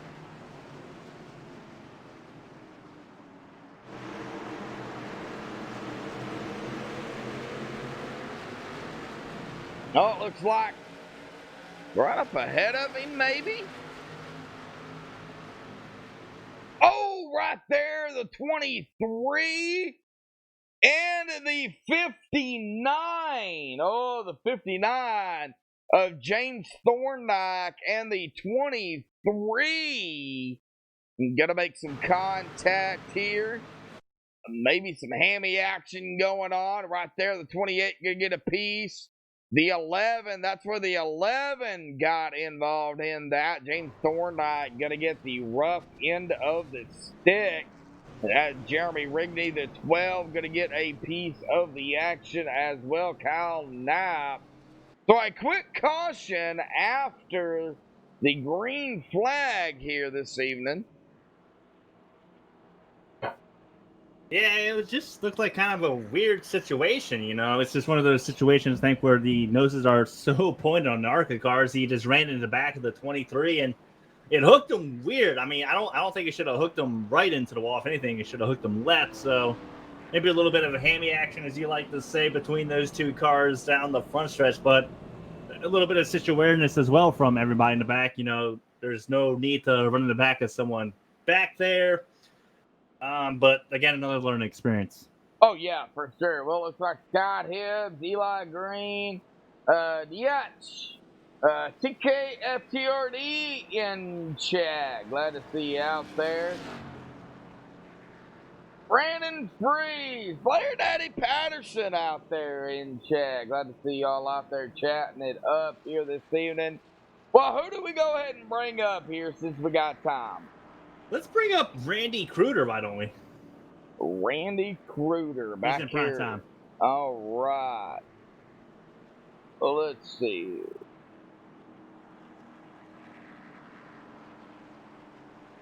Go ahead. All right, Randy, it's Nick up here in the booth. You got a copy. What's up, Vroom Vroom? How's it going, man? I tell you what, you're doing a heck of a job missing some of these wrecks out here. I've been kind of watching you and avoid them. Definitely learned a thing or two through the past weeks. So what's your strategy going forward? You still going to kind of hang out till about 100 laps and then start making your way towards the front? Or are you going to start charging now? Nah, man, I'm just going to hang out. I mean, it's, you know, being my first season, I'm just trying to be consistent here and get some good finishes and try to, you know, practice wreck avoidance like we talk about. So, you know, just hanging out, biding my time. We got old tires up here, so I think we're in a good position right now. Yeah, I like your strategy. If I was your crew chief, I'd say do that as well. But you're doing a heck of a job, man. Keep it going, and I'm definitely looking for your first top 10 finish here in Extreme at Atlanta, hopefully. Thanks, brother. I want to thank Doug Design for sponsoring the series. You know, Rick Donathan with XM99 for putting this on, and Primetime Motorsports, my man. All right, Randy, good luck. 10-4. Good luck, Randy. Thanks, Josh. Uh-huh. All right, getting back down there to his team. And we'll go back up front with Brendan L. Book. They should get the one to go here. Oh, well, they didn't. That's shocking. They should get it next time by. I think we got cars, the wave around car, I think, hit it this time. So definitely should get the one to go next time by. But yeah, I mean, after that last restart, Brad Slaughter Jr. still finds himself in 11th place with the freshest tires out of everybody in front of him in the top 10. But these guys, Brandon O'Book, Chris Scala, they played the game last week, and Chris Scala ultimately came away with the win at Texas. So maybe Chris Scala knows something we all don't know with the strategy game. Well, let's take a look here. Let's get another interview in here, shall we? Lane Doyle, buddy, got a copy? I got a copy. Well, Lane, it looks like tonight we've been all over you because you have been in traffic pretty much throughout the race here tonight, man. How's your racing going? It's very, very close and it gives you a lot of anxiety. I will say that. Well, do you think you have enough, do you think you can calm your anxiety down enough to get up maybe top 5, maybe a win, top 3 or so here tonight? I think a top 5 is definitely possible, and a win is a miracle, but they happen. Hey, they can happen. Yeah, for sure. Yeah. All right, Lane, double file, ready to go back green, man. Good luck in that number 32, buddy. All right, thank you. Plan on taking the Suncoast 32 to a victory if we can. All righty. Hey, we got a ways. Good luck. Thank you. Oh, we got 2 interviews in. Not bad. Not bad at all. And, anxiety, that's another thing in the ARCA series here in Extreme. That's just how pressure-packed they can be. Once these drivers kind of get in their own, the anxiety starts going away, and that's really when you see drivers develop and really kind of gain momentum and get better at iRacing, this great platform. But running out the top 5 as the lights are off on the pace car, Brandon O'Book on the inside, Chris Scala on the 107, standby driver P2, Brian Wasserman in the 77, P3, P4, Justin Lemke, and rounding out that top 5 is going to be Edward Bray as the pace car is coming through turns 3 and 4. That 99 of Brandon L. Book's going to be looking for that hard, sharp left-hand turns. There it is. It's in his hands, and green flags in the air here at Atlanta Motor Speedway. Brought to you by Doug Designs. As he's got a good launch, we got a side-by-side battle for P4. That's going to be the 66 of Edward Bray, working his way up the 4th position, in the 35 of Justin Lemke, battling back strong down the backstretch. Yes, they are. It looks like they are trying to get it wound out here. Sean Corcoran have not. Oh, we got spin here. We got spin. We got cars into the wall. The 6 into the wall. We got cars everywhere. Let's get back over here onto the 6 machine. That is going to be Rick Christensen involved in this. I was about to crank it up here tonight, but unfortunately not going to be able to. But let's take a look at the caution here for Rick Christensen going to be involved. I don't know what happened. That was in between the 1 of Brad Slaughter and the 72 of Christian Diaz. Hey, okay. All right there, contact. Yeah. Between the 72 and the 1 there, that sends the 72 sideways. So we'll get back here on the 72. It looks like they figured it out. And then the 6 comes down trying to dodge it. And it looks like, I don't think there was any connection there. However, the 6 is going to go right up into the wall. Oh, 72, barely clipped his right rear. Yeah, gonna spin it there, and then it was just on from there. Looks like we do have some more drivers involved. The 38, the 8. It looks like the 28 also gonna get a piece of the wall in action there. So, that's gonna be a call there for the admins. We don't make the calls here. So. That's kind of a tough situation, Brad Slaughter Jr. with the fresher tires, you know, you kind of know he's going to be aggressive, diving it down into turn 3. Maybe the 72 just wasn't aware he was there. But in my opinion, I would call it a racing incident. But again, I'm not an admin. I'm up here in the booth. But you definitely hate to see it for the 6 of Rick Christensen. You know, he kind of gets caught up into this. The 72 almost had it saved, hitting down the track and just barely clipped him. And look at that, the 33 of Randy Cruder, yet again, doing a heck of a job checking up and staying out of the chaos, or as you guys like to call it, the, you know, extreme, how extreme motorsports can get. Definitely interesting to see if the leaders come down pit road this time, and it looks like some of them did, I think, and some of them didn't. I think the top 5 ends up staying out yet again after a quick caution.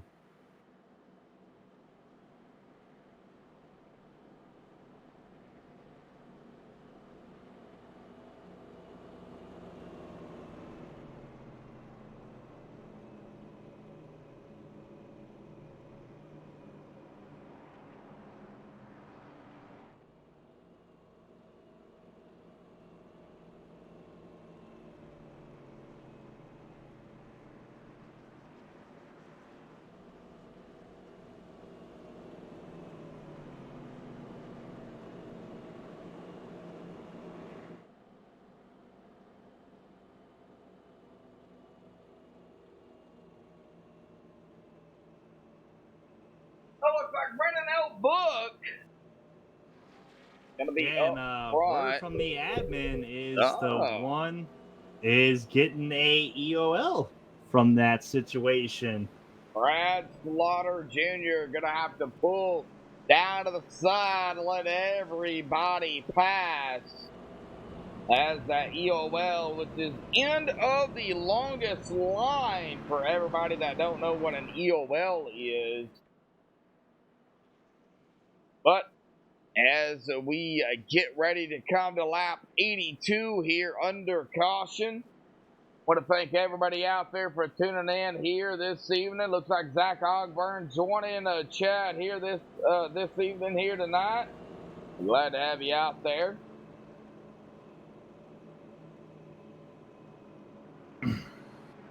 Now, very, very interesting, you know, why you had to step away.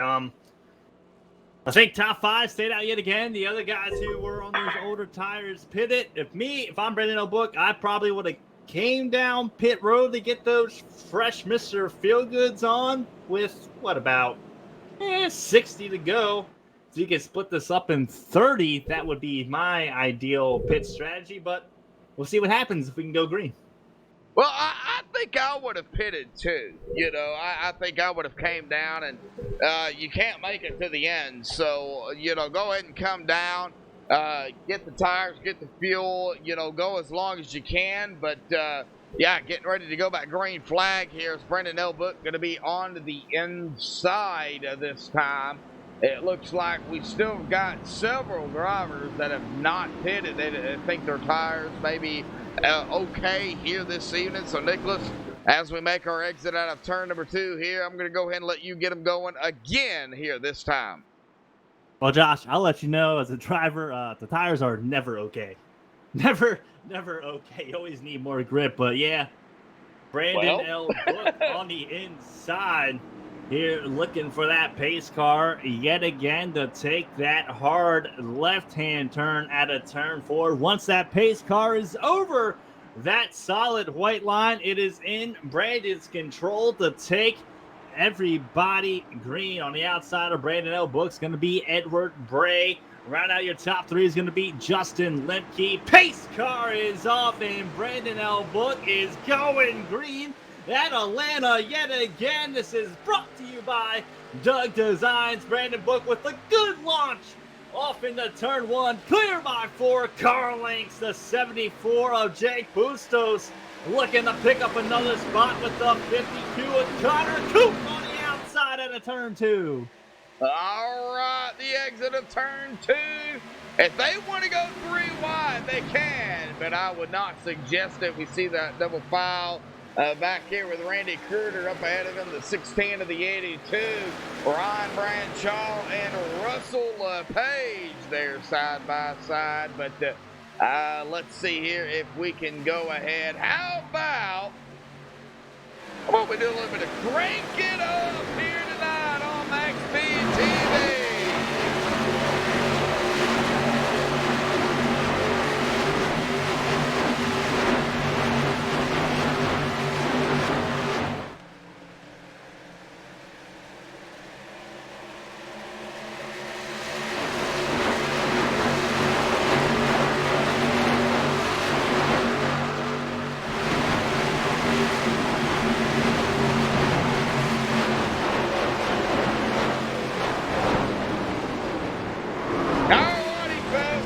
Got to go back up alive here. They were 3 wide and spinning there under the crank it up. Oh, well, let's get it off of that here and see what happened. What happened, Nicholas, bud? It looks like the 16 of Ryan Bradshaw and the 72 Christian Diaz. I think it was a little bit of hammy action. Looks like they had about a foot in between them, in my opinion. All right, well, we're going to go back and take a look at it here and see what happened. Oh, the 16 and the 72. Oh, yeah, right there. We do see that. Some hammy action or some net cutting. That's going to spin that 72 directly around and up hard into the outside of wall. Spins it right down in front of traffic on the racing surface, and it was just on from there. It looks like the 92 going to get a piece of it. They were wrecking, of course, in the front of the 72 as well. The 72 of Christian Diaz going back live. The hood is over the windshield. So how in the world is that 72 seeing here this evening? Man, you just got to stick your head out the little window net and it'd be good. It'd be fine. Jake Russo out there in chat. Glad to see you out there, Jake. Well, looks like still yet the top, well, really the top 4 have been out here at about 30, anywhere between 27 and 36 laps, as well as the top 6. Just take a look. Man. This time, man, with this pit strategy, is out in front. I think he would have pitted last time. He'd have found himself in a little bit better position, but he ended up losing 20 spots through this cycle. He's down back to 21st place. Well, I think it's strategy, Nicholas. It's definitely strategy, and me as a driver, I think I had to pit one caution before this one, but then again, you never know when the caution is going to fly, and it's all part of the game. Oh, yeah. Big field, 43 drivers started the field here tonight, and only 3 have taken their cars behind the wall. Fernando Gamboa on pit road. Everybody else still out here on the track. So we have got 40 drivers out here still racing it up, and we've got 31 drivers on the lead lap, I believe it is. 31 drivers. Well, it looks like Rick Christensen kind of slowing down here. I don't know exactly any word from the admins here this evening. I think they just called that last one off net code, if I'm not mistaken. All right. It looks like Rick Christensen will be our last driver right now. I've got Patrick Moore currently running in 30th. I'm waiting on Rick Christensen here. All right, so Patrick Moore is going to be our last driver on the lead lap. in the number 38 machine. Rick Christensen going a lap down there as he falls back as everybody gets around. We go back up toward the front. Jake Bustos, our current leader here, Nicholas. We could see 6 different winners. It's definitely very possible. I mean, even looking at the point standings here in the ARCA series, everybody's so close from 1st to 12th. We're only talking about 31 point difference between 1st place and 12th place. And then really the top 20, you're only talking about 54 points. I mean, that's a very, very close points race with everybody involved in the ARCA series. So, yeah, I mean, I'm with you. Anybody can win this thing, and we could see 6 different winners. Oh, yeah, for sure. I've got the point standings up for everybody that's just tuning in here tonight. Coming into round number 6 here at Atlanta Motor Speedway for the Doug Design ARCA Series. Really, really close. I mean, from Orlando Rivera up at the top spot to Orion Swan back there running in 15th in the point standings. I mean, one race, if Ron has a good race, then everybody else in front of him has a not-so-good race. Ron is going to be right back up there with these drivers, but we get ready to come to lap 90 here, and I do believe that pace car is going to turn the lights off. Yes, it does. Jake Bustos is going to be our leader alongside Justin Lemke. A different front 5 here this evening. Yeah, Jake Bustos here on the inside leading his first laps here tonight at Atlanta Motor Speedway. On the outside of him, Justin Lemke. He started P2 on the last restart. He finds himself back in P2. Now, first time in the top 3 tonight, Sean Cochran. And that number 43 car on the outside of him is going to be Carter Coop. When we interviewed him a while ago, he was running about 25th place. There he is running in the top 5. And Tyler Rawl going to round out that top 5 with pace car looking to go off the track this time by out of turn 4. And to turn number 3 here this time. Well, it's going to be Jake Bustos going to be in control of the field here tonight. Lap 90 of 145. Coming to lap 91, the pace car will make its dive off to the safety of pit road, and Jake Bustos will be in control once all 4 tires are off the racing surface and below that white line. There it goes. Jake can go at any time, and he's going to go a little bit easy on the gas, but he's going to get a great jump there. Green flag is back out, side by side behind him with the 35 and the 43 down into turn 1. Yeah, they're side by side, 3 rows deep here behind Jake Bustos. The 43 of Sean Cochran. Able to get a huge run through turns 1 and 2, off of turn 2 down a backstretch. He finds himself all the way up to P2. Now to 62 of Tyler Raw. Looking to pounce like a raging wolf on that 35 of Justin Lemke, losing 2 spots in a matter of 1 lap at the start-finish line that time by. Yep, and Wetzel Pretzel now. Bradley Wetzel down to the inside of the 35.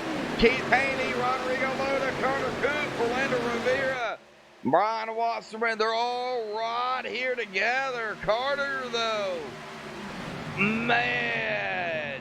Carter Coop being out here in about 5 laps, or about 41 laps, I should say, losing several positions as they are still neck and neck here this evening. And a driver working his way towards the front after little mishaps early on. That's going to be the 87 of Keith Haney, who qualified on outside. Pole pulling a little bit of slide job on that 35 of Justin Lemke. Good piece of driving from that 87 of Keith Haney. Well, Keith Haney is known for doing a little bit of slide action, so we'll keep an eye on Keith. And of course, we know here in the ARCA series, a lot of drivers still looking to get their first win as we go single file up front, but Jake Bustos is going to be our leader. Maybe some side-by-side action going on back here around Brad Slaughter. as he goes to the inside of the number 10 of Eli Green again. They've caught up with each other. No! I think that was Rivera. Slaughter Oh! with the 32. No caution. But we are going to go back and take a look. I don't know how these drivers were able to save it, but I think the 08 of Orlando Rivera, who's now stopping in the middle of the track on his own. Okay, well, you're taking a look at that, but we're going to take a look at the replay. There's the caution. And take a look at what happened here. We see that, yep, there it is. So the 08 of Orlando Rivera, the one of Brad Slaughter.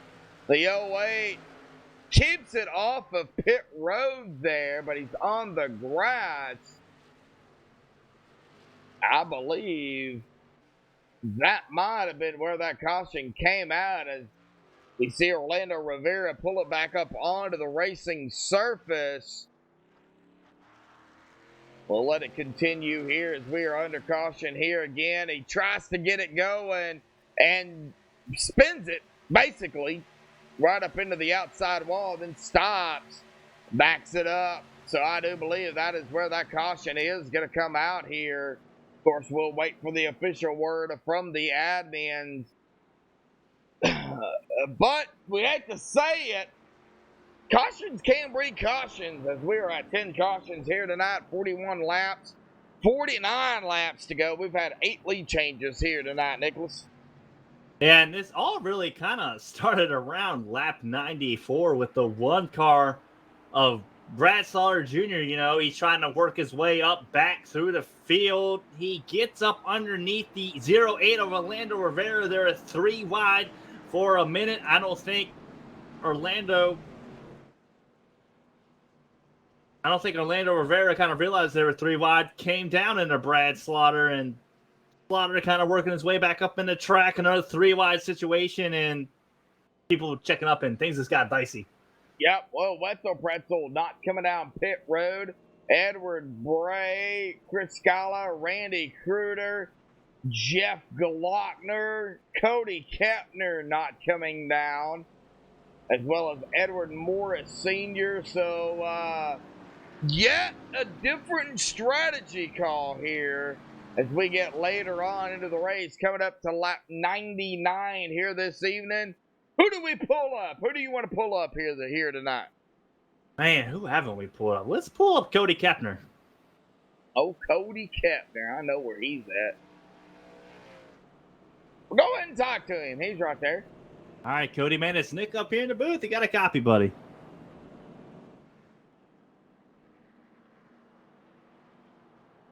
Yeah. Cody Kepner, you got a copy. Yeah, what's going on, Nick? Hey, man, I tell you what, you started in 36th place here around lap 100. When we get going back green, you're going to be in 16th. What has your strategy been so far? He'll be in 6th, not 16th. Excuse me. I'm still showing 16th. Yeah, 6th. So a little bit of pit strategy here. Going forward, man. What are you thinking? What are you thinking you're going to be doing? Try to stay out of trouble at this point, but I got in trouble a little early, went a few laps down. Just gonna try playing out the tires here and save them, see what we can do, and hope we can stay out of trouble. There you go, man. Definitely staying out of trouble. You know, cautions breed cautions, definitely. And you're in a good spot. You know, 6th place on the outside, only 5 cars in front of you, so you're sitting pretty. Keep it up front, buddy. Keep it in the top 10. I'm looking forward to you to finish in there. Thanks, Nick. Good luck, Cody. Thanks, buddy. Yeah, you're welcome, man. All right, getting back down there to his team. Evan Wells are racing. Oh, man, I think it's going to come down to the wire here, Nicholas. Go ahead and get him going here, buddy. I think we might get that pace car lights off this time. I don't know. Our racing is weird sometimes, so... Oh, you want to make a bet?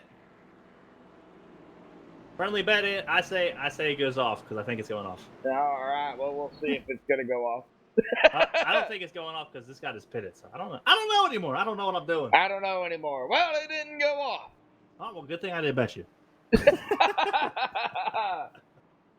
Gonna be a good run, but that gave the lead over to Brad Wetzel Pretzel. He is up there up front. Randy Kruger now in second. Jeff Glockner third. Cody Kempter has moved up to fourth after the other two drivers have made their pit stop. So from sixth to fourth, Edward Morris Sr. in fifth, and Jake Bustos is going to round out the top six here. Yeah, and Randy Kruger, man, his strategy's working well. You know, we talked to him early on. He said, yeah, I'm just going to try and keep it out of trouble, stay clean, and finds himself all the way up in P2 with 45 to go. So he's looking good. He's looking clean and looking pretty well, possibly to get his first win in 6 different winner in Extreme ARCA Series this season.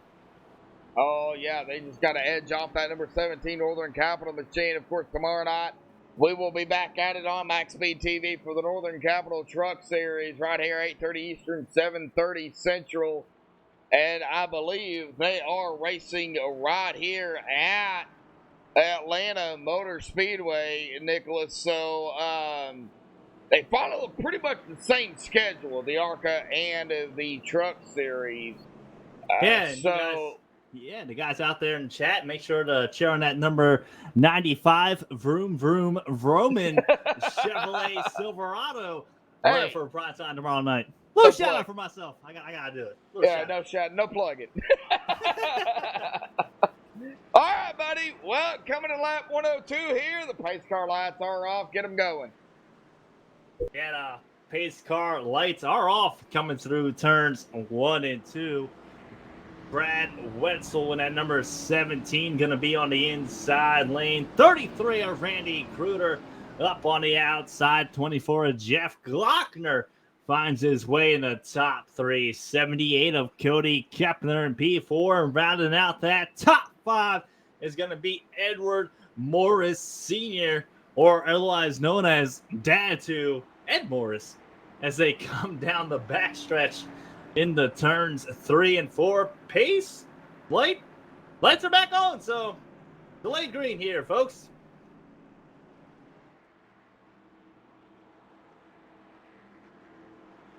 Oh, they threw a caution, so we're going to go a few more laps, I think.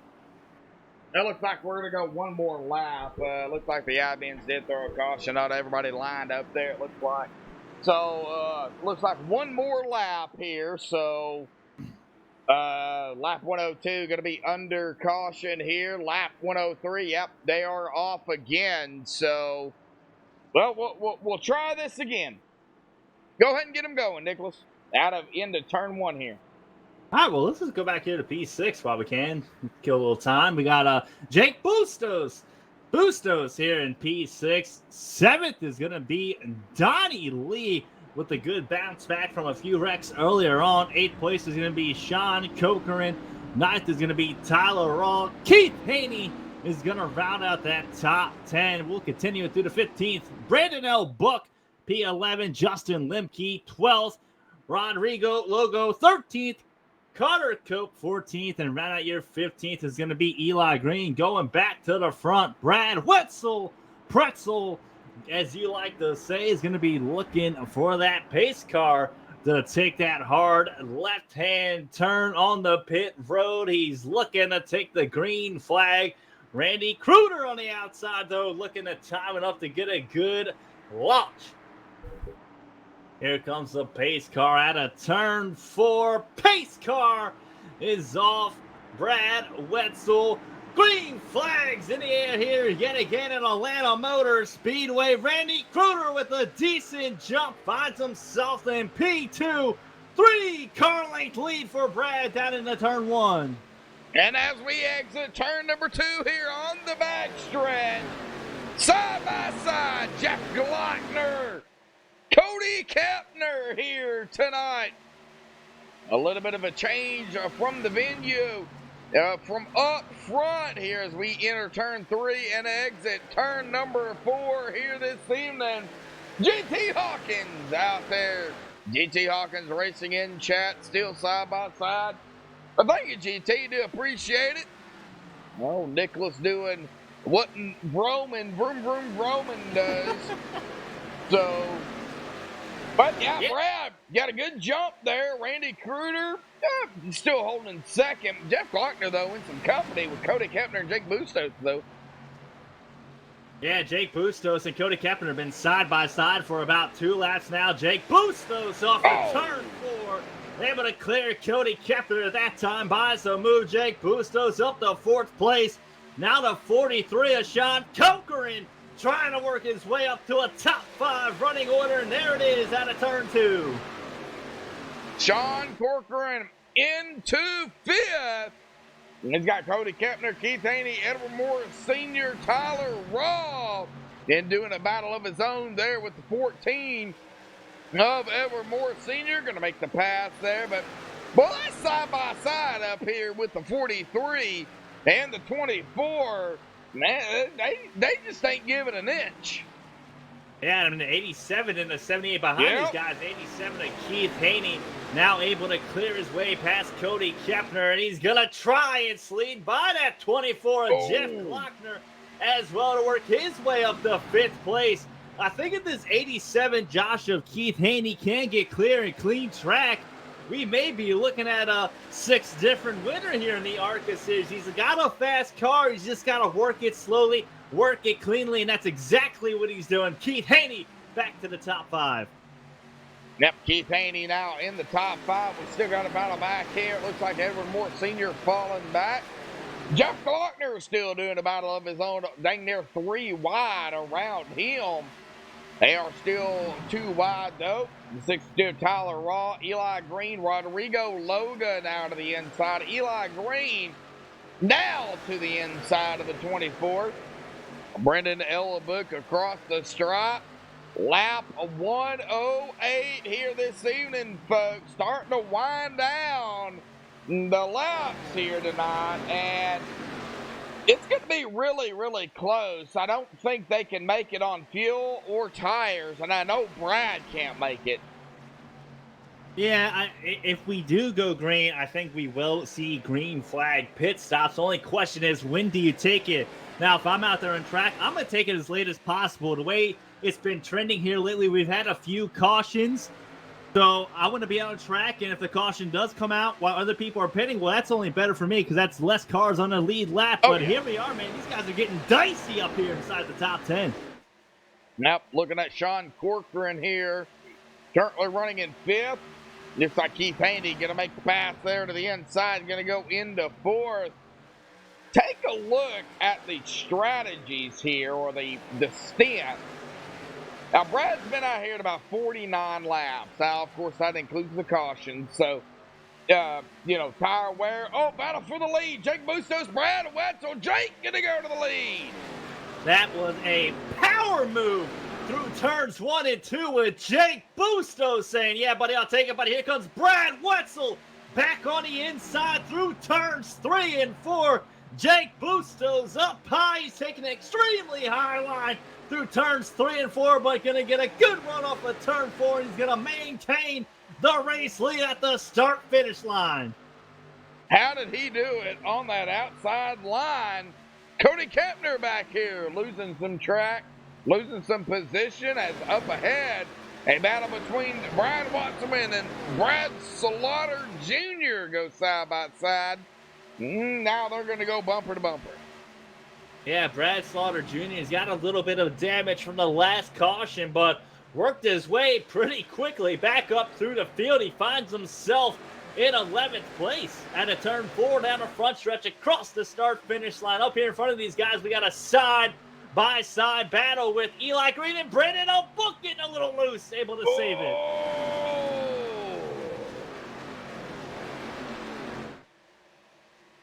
Well, it looks like they all managed to kind of get it together here. But, man, a pack of cars right here with Randy Kruger. Well, let's start with the 43, really, of Sean Corcoran, Tyler Raw, Randy Kruger, Rodrigo Loga, and Brad Wetzel, and the 10 of Eli Green. They're all right here together. That's really allowing Jake and Keith to kind of pull away here. I'm telling you, man, if that 87 of Keith Haney can get this race lead in the clean air, I think we are looking at the winner here in P2. He was able to catch Jake Bustos. If you remember correctly, about 5 laps ago, Keith Haney was about 5th place. So he's got a good long run car at a turn 4. Yet again, getting another good run down the front stretch on that 74 of Jake Bustos through turns 1 and 2. Right on his bumper, putting the pressure on Keith Haney to the race lead as Jake Bustos washes up the track. Oh! Jake washing up. Oh, we're bumping and banging back here. Good save by everybody. Wow. And a 43 on the apron. Oh, we're still bumping and banging. Good try. 3 wide.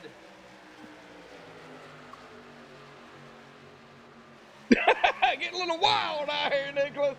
I'll tell you what. Man, good driving by everybody. Honestly, able to hold it together. I thought about 3, 4, 5 different times someone was going to spin that bad boy around, but nonetheless. Oh, good save. And yep, there they are. 3-1 contact. Ryan Swan in the 77. Man. Oh, my God. I think we all just switched to the UFC, and we're watching people through haymakers now out on the track using everybody's car up. Good Lord almighty. Man, oh, man. I'm on Randy Kruger here in the 33. Kind of backed it off.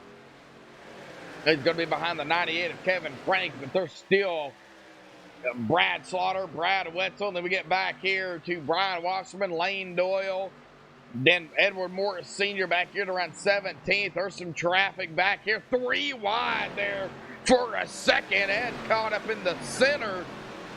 It looks like kind of backed it off there, not wanting to go 3 wide. Now they're going to go 3 wide here on the backstretch, down into turn number 3. Nolan Neiman, though, going to complete that pass. They're all over the place here tonight. Well, they're seeing those laps kind of tick down. We're coming to lap 117, 118 at the line that time by for Ed Morris Sr. So laps ticking down. It's time to inch it up just a bit, get a little bit more aggressive, and that's exactly what we're seeing. But honestly, everybody's kind of hanging on to these things. I'm not sure how, but they're doing a heck of a job. Coming up on lap 119. This time by for Keith Haney. He's led 10 laps here this evening. You know, he might not come away with the most laps led, Nicholas, but, you know, that doesn't matter. It's all coming about getting that victory here tonight. And right now, Keith being out here at about 21 laps, and Jake Bustos, Eli Green, as well as Rodrigo Loga, all about 21 laps. It looks like pretty much everybody up here running in the inside the top 9, about 21 laps. Brad Wetzel fell back all the way to 10th, being out here at about 60 laps. Of course, that includes all the cautions as well. Yeah, and you know, through all that chaos, honestly, Keith Haney and Jake Bustos was able to get a heck of a lead on 3rd place. We're talking about 3.6 seconds from the race leader to 3rd place. So if this thing does go green, it's going to be a battle between these two on who is going to get the race win. Yep. The question is, now that we have come down to lap 121, we hit 125, coming to lap 126, we're going to get that 2 to go, that 20 to go. When do you have contact? Oh, contact! Reddendale Buck going to get a piece of, I believe that might have been the 1 there. Tyler Raw hard up into the wall. Oh. At a turn 2. I'm not too sure what happened. I'm going to rewind it here and take a quick look. Okay, yeah, that's what we're doing on the MaxSpeedTV replay. 99 got tight in the middle of turns 1 and 2, coming out turn 2 and washed up the track into 62. All right, I'm going to take a look at it here. The one the 1 and the 99 looks similar when you're looking at it at pretty far. So Yeah, I think Brandon just got tight at a turn 2. I think these guys are now about right 20 there. laps now on this run on this set of tires, which may be the longest they have gone green here tonight so far. Yep. Caution's out. And that caution will fly. Jeremy Rigney. No, let's go back and take a look. This is going to definitely change the ending of this race. It's, who is that spinning around right there? Yeah, the 11 around, and then up behind these guys, the 8 of Rick Donathan Sr., I think, involved in it as well. All right, well, gotta take a look here. We're gonna be on Jeremy Rigney here. Oh, it looks like the 8, yeah, catches that outside wall. Comes down. There was some contact between the 11 and the 88. The 8 going hard in the outside wall. The 11 going hard on the inside wall. Then the 8 spinning as well as the 11. So the caution is going to fly again here this evening, folks. Now we are going to go back up front. So go ahead. Yeah, it looks like, with the 8 of Rick Donaldson Sr. getting to the wall, the 11 of Jeremy Wrigley tried checking up. Maybe the 88 of Donnie Lee just didn't see the 8 in the wall up ahead or expected a big checkup from the 11, but that's just a little bit of a chain reaction right there. You hate to see it. All right, well, coming to lap 125. Everybody pits, and if I'm on the track, I pit this time, and I don't pit no more. All right, well, Keith Haney is going to bring, looks like pretty much everybody down pit road here. So, you have to. You have no choice but to pit. Yeah, with the 20-lap run like that, you have to pit. But with that being said, with 20 laps to go now, it's going to be under 20 laps to go when we get going back green. This is the last pit stop of the night, without a doubt. And it looks like Keith Haney, the 87, is going to win the race off of pit road. So he does have that clean air. He's got the clean track. And I seriously like his chances of winning, Josh. He's got a fast car. He qualified second. Yep. He's got speed. Well, if we go back and look from the standings here, let me do some searching here real quick. Of course, we know Chris Scala won last week's race at Texas, of course, as a standby, so I had to start from the back of the field. Now, Cal Knapp Sr. won at Michigan. Cal Knapp Sr. started in 7th. Okay? Brad Wetzelpretzel won the Chicagoland, started in 5th. Brad Slaughter Jr. won Las Vegas. He started also in that 5th spot. And James Shainwolf, to open up the season, started 11th to win. So, we really don't have many drivers in the top 5 that have started in the top 5 to win. And that just goes to show you how equal everybody is in the ARCA series in Extreme Motorsports. You necessarily don't have to get the fastest lap or be the fastest for one lap, and that's just racing in general. It's not who's fastest for one lap that's gonna win the race. It's who's gonna be fastest over 20 laps, over 25 laps, a fuel run. That's ultimately who ends up winning races. Well, as we hit the 20 to go here tonight, coming around to 19 to go here, man, it's been a rough race for these drivers, Nicholas. They wasn't able to get that green flag run that we all enjoy. They wasn't able to get spread out. Everybody pretty much stayed bunched up here tonight. 19 laps to go. We're still under caution. you know, what is it going to take for all of these drivers out here to just, you know, finish the race under regulation and not use that one and only green-white-checkered that they do have if it's needed? Well, it's going to take patience. It's going to take a little bit of driver courtesy, but with being under 20 laps to go and people wanting to win, that's all out the window. So I'd like to see it go green all the way to the end, but honestly, I would not be shocked if we see one or two more cautions to bring us to that checkered flag. Yep, and that is a big possibility here. But this has been MaxSpeedTV and Extreme Motorsports and 99.com Doug Design ARCA Series Round 6 here in Atlanta, presented by, of course, MaxSpeedTV here this evening. Coming to this time by to 18 to go. It looks like we will get that green flag probably at 17. We'll see here if these pace car lights do go off. I imagine they will. Yep.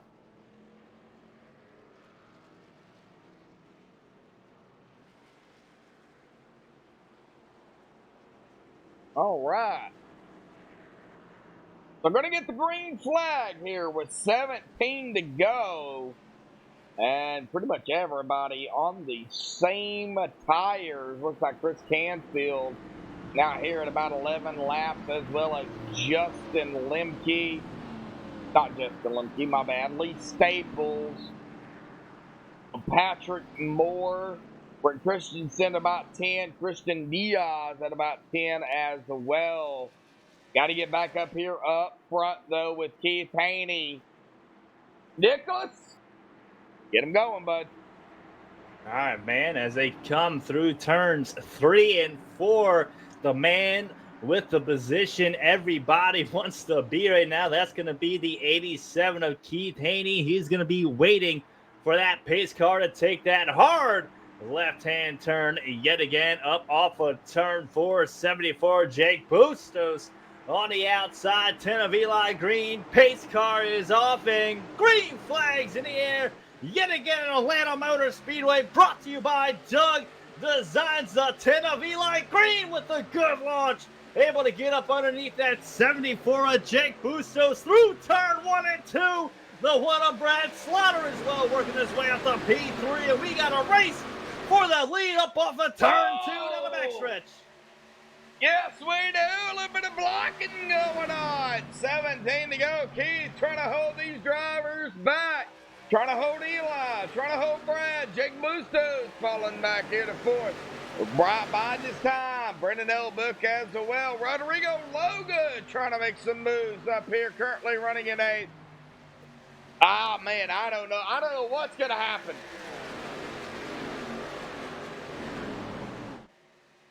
Oh, we got a caution. Lee Staples involved, and there is a big one here tonight. Another one. Well, let's go back here and take a look at what happened. And per admin here, Josh, I think the 87 got a penalty on a restart, changing lanes before the start finish. You hate to see it for Keith Haney, if I heard that correctly. All right, well, we'll take a look at that and see, but got to take a look at the caution here and see what happened. They are 3 wide ahead of them. Oh, it looks like the 107 to 33, I believe that is.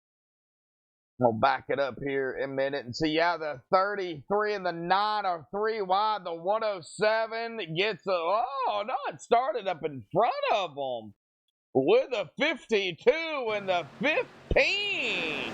That's where it started.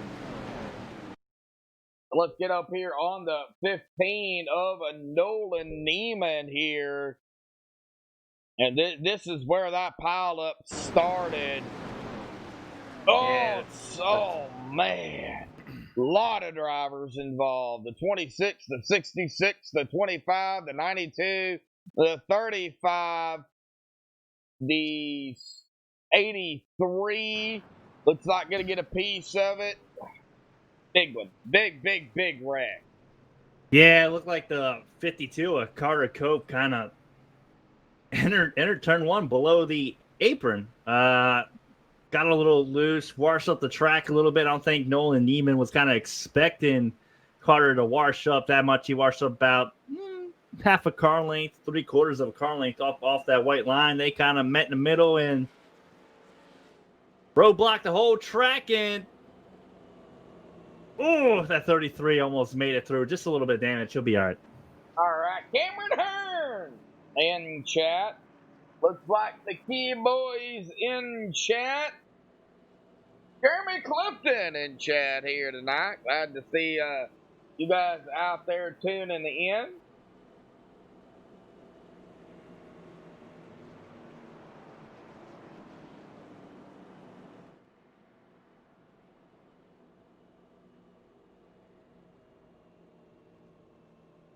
All right. Well, Eli Green up front. Looks like Keith Haney has taken his car behind the wall. Yeah, I'm pretty sure he got that penalty for a lane change, and I don't want to speculate, but yeah, I think his night is done. So to the race lead, the 10 of Eli Green goes. On the outside is going to be the 1 of Brad Slaughter Jr., Jake Bustos, P3. P4 is going to be Brandon L. Book, and rounding out that top 5 is going to be Tyler Rawl. Now, Josh, looking back to the beginning, man, Eli Green and Brad Slaughter Jr., those guys were going at it in the beginning with, 10 to go once we go back green? I can only imagine what we're going to see. Yeah, and they are back at it again. Here's the thing, Brad Slaughter Jr. has already won a race here this season. Eli Green, Jake Bustos, Brennan L. Book, and Tyler Raw in the top 5 have not. So it's going to be close. It's going to be close for sure.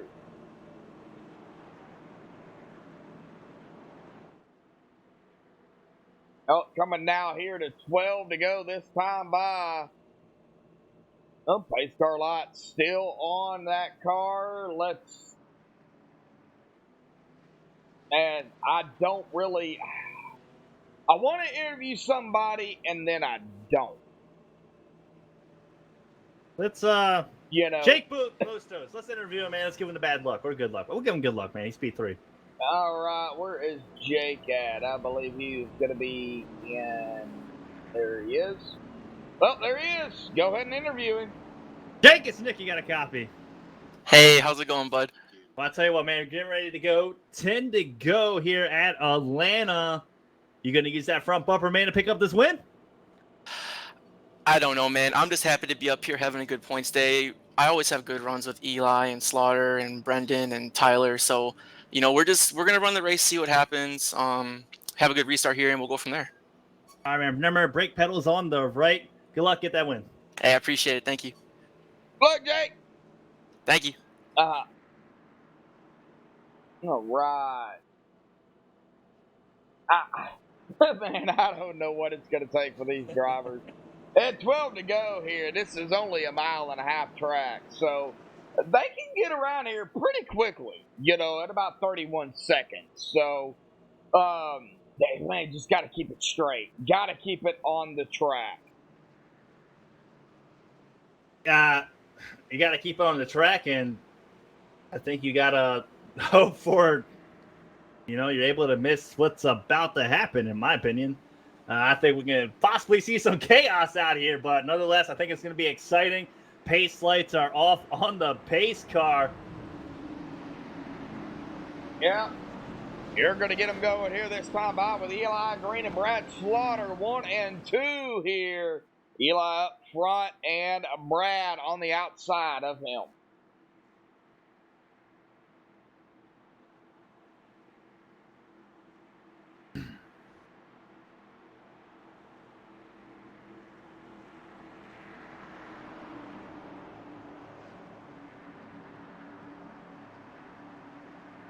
And here they come through turns 3 and 4. That 10 car of Eli Green's going to be looking for that hard left-hand turn from the pace car. The one of Brad Slaughter Jr. looking to time it. He timed it well last time. Pace car is off, and green flags in the air at Atlanta. The 10 of Eli Green with a good jump, cleared by 2 car lengths, but the one of Brad Slaughter Jr. able to slide it down in P2. He's looking to hunt that 10 down. Coming out of turn 2, that one of Brad Slaughter Jr. is now a car length back up off of Eli Green. You can't forget Brad, and you can't forget everybody back here to the back. Brad Wetzel, Lane Doyle, Rodrigo Loga, Sean Corcoran, all right here bunched up together. Tyler Raw, caution is out again. Lee Staples. Well, let's go back and take a look.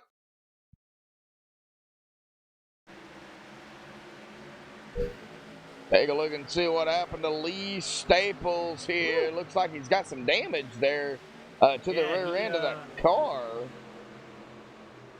I think he turned it left, and it turned a little more left than he expected. All right, coming out of turn 2 here. Look, everybody's okay here. Down into turn 3. Yep, right there. Contact was made, and then contact again with the 15 there of Nolan Neiman, the 28 of Ron Schutte, I believe that is. Got to get involved in this as well. Man, tough break for Ron Schutte as well. Lee Staples involved in that, but we go back up front. Of course, under 10 to go. There are no more interviews as well as under Green-white-checkered. So, we will step away, play another commercial break, folks, side by side. Don't go anywhere. The final laps here really coming out here tonight.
Alrighty, folks. We are back live here on MaxSpeedTV. Under caution here again tonight. Take a look at that caution count. 13 cautions here with that one. 57 for 57 laps. 7 laps to go currently right now with 14 lead changes here tonight, Nicholas. It's started to get a little rough here with these drivers. Been a pretty rough race for pretty much everybody out there. Even if you've got a clean car, it's still been a rough race. Yeah, it's just people, you know, we talked about earlier what drivers needed to do to get this thing going green, you know, being patient, being courteous, and not necessarily looking at the car in front of you. You know, when you're out here racing, you got to look 2, 3, 4 cars out in front of you, and you know, 2, 3, 4 cars behind you. You know, these guys being kind of new to extreme, new to league racing, some of these guys, you know, they'll all learn, they'll get better as the season goes on. But with 5 to go, once we go back green, definitely gonna see some fireworks. Well, the pace car lights didn't go off, so it might be 4 to go. Even better. Might be 4 to go. That was weird. This is the thing I don't like about iRacing. So iRacing people, if you're paying attention here to MaxSpeedTV, you know, one time we might do 3 laps. The next time we might do 5 under caution. Yeah, you really need to work on that. I know, of course, it also goes on who came down pit road and who's lagging behind and all this and that. You know, I know it goes off of that as well. But, you know, I would like to see that it be, you know, 3 to 4 laps. You know, short tracks may be different, but, you know, it could, you know, it varies, to be honest. Oh, yeah. We should be seeing them go pace lights off this time. Looks like they're actually starting to get double filed up in preparation for it. Slowdown Chat asked what happened to Keith Haney. He disconnected. You know, you hate to see it. Definitely had a good shot to win it. But a couple laps down. Don't think it's happening. Yeah, you know, Keith Haney there getting that, from what we understand, is changing lanes before the start-finish line. You cannot do that, and if you do that, you will be penalized for it. So what we understand is that is what happened, and then Keith brought it down pit road and then took it behind the wall. So I don't know. That's just from what we have heard. And we'll take it from there. But yeah, Keith definitely had a shot at winning it here tonight, Nicholas. But unfortunately, not going to be able to do it here this evening. But you know, we still have Watkins Glen next week, and 2 more races or 3 more races after that as well. Watkins Glen next week as we make our way down into turn number 3, Indianapolis, Richmond, and then Charlotte. So go ahead. And here we are. Pace lights are off on the pace car. What? 4 to go once they get going. Green to 10 of Eli Green on the inside. 1 of Brad Slaughter Jr. up on the outside. 74 of Jake Bustos. P3 round here. P4. Brandon Elbook. Pace car is on. Green flags in the air. And the 74 of Jake Bustos with a good jump working his way out the P2. Brad Slaughter Jr. is going to drop back to 3rd place as they come through turns 1 and 2. The 62 of Tyler Raw at the P4 out of turn 2. Brandon Elbuck, we got a battle here. Right up with Brad Slaughter for 2nd. Battle back here with Sean Corcoran, Brian Wasserman, Lane Doyle. Here we go. Coming around out of turn 4, Eli Green gonna take 3 to go here tonight. Brad Slaughter Jr. now getting 2nd place back from Jake Bustos. The side-by-side continues to happen. And caution's out. Caution is out. Green-white-checkered. This is a big one here, and a huge one at that. Oh, Cody Kepner involved. Oh, man, let's go back and take a look. The one and only Green-white-checkered here tonight that they get. We're going to be back here with Cody Kepner, but I don't know if that's where it started. So, Nicholas, take a look at that. 77 of Brian Wasserman. Okay, around the 77 of Brian Wasserman. Okay, so let's go up here with Brian here. Looks like Ryan Swan runs in the back of him in turn 2, gets him loose, and the whole track gets blocked. Oh, yep, right there it was. The 9, the 82, the 6, the 33, the 78. And then it was just on from there. I don't know, I count several drivers. Oh, a big hit by the 24 and the 83 as well. Looks like the 28 and the 66 back there in the back. Yeah, and then, oh man, it was, yeah, for sure. Huge wreck here.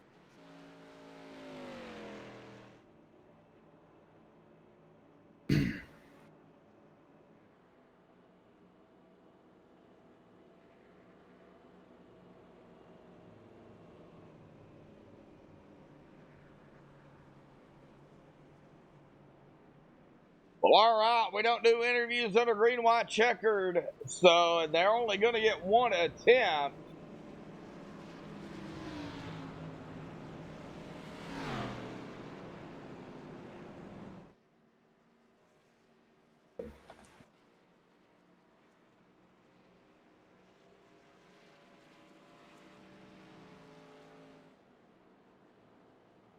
Last time by that last restart, Jake Bustos got a really good start. Was right on the bumper of the 10 of Eli Green, coming at the start-finish line through turns 1 and 2. Brad Slaughter was able to cross him up, do a little crossover move. I think if we see that yet again here on this green-white-checkered, if the second and third place get side by side, I think you might as well put this one in the books. 10 of Eli Green will be a race winner.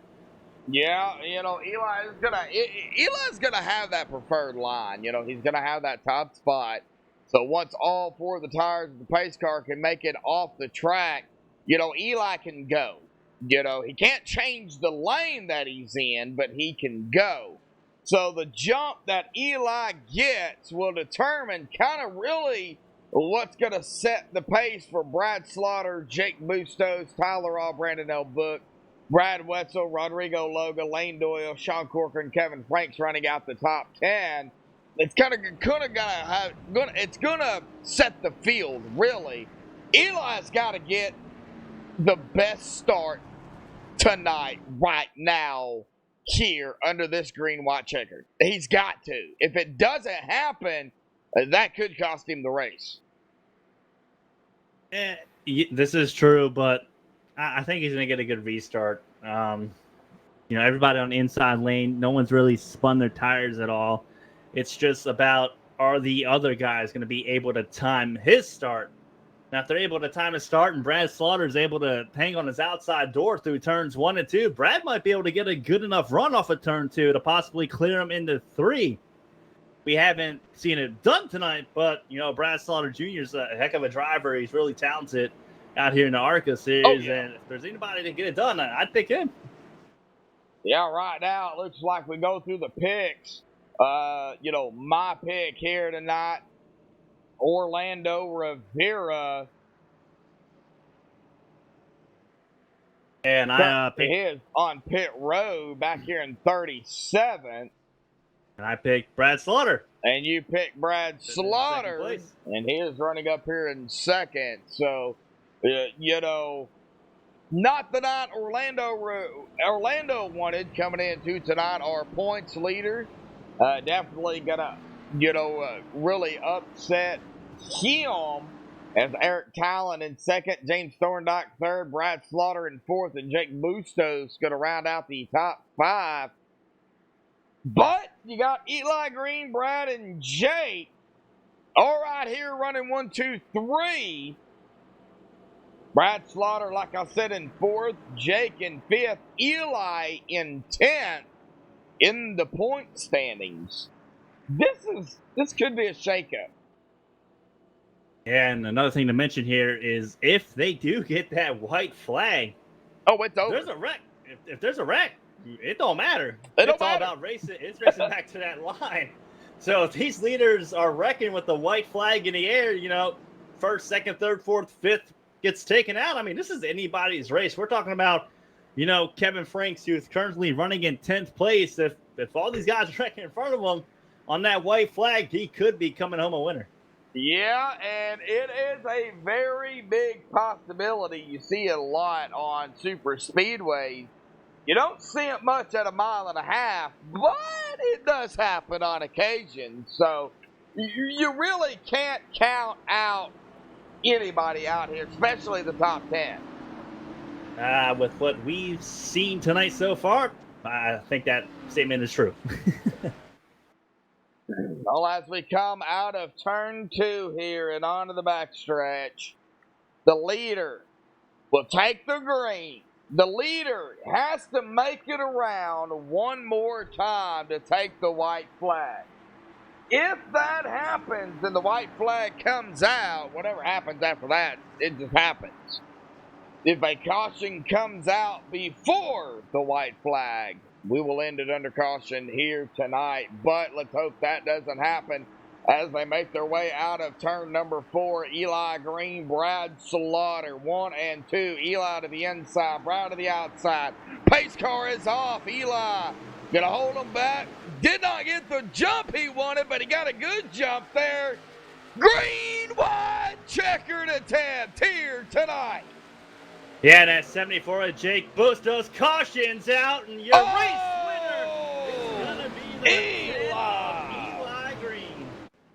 Christian Diaz gonna be involved. Oh, we gotta go back and take a look at what happened here on the restart. And of course, Eli Green will be our winner here this evening under caution.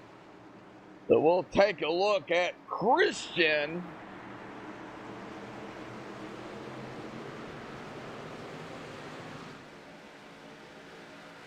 It looks like he's okay. Cross the stripe. Oh, contact between the 70. Is that the 78? Yeah, the 78 Yes. and the 72. The 25 going to get a piece of it as well.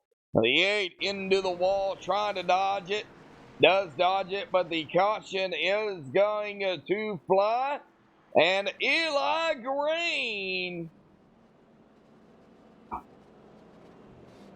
will take the checkered flag here tonight for round number 6 of Extreme Motorsports and 99.com ARCA Series, season number 8.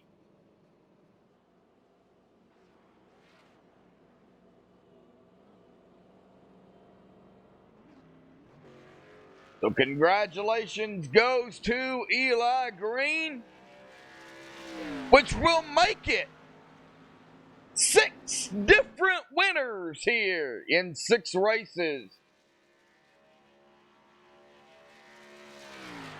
Well, as everybody makes their round of the track here, we're going to step away, get the top 3 up here for the MaxSpeedTV post-race show. Don't go anywhere. We'll be right back.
Alrighty, folks, we have caught up here with the top 3 here tonight. We're, of course, going to start here with our 3rd place finisher here this evening.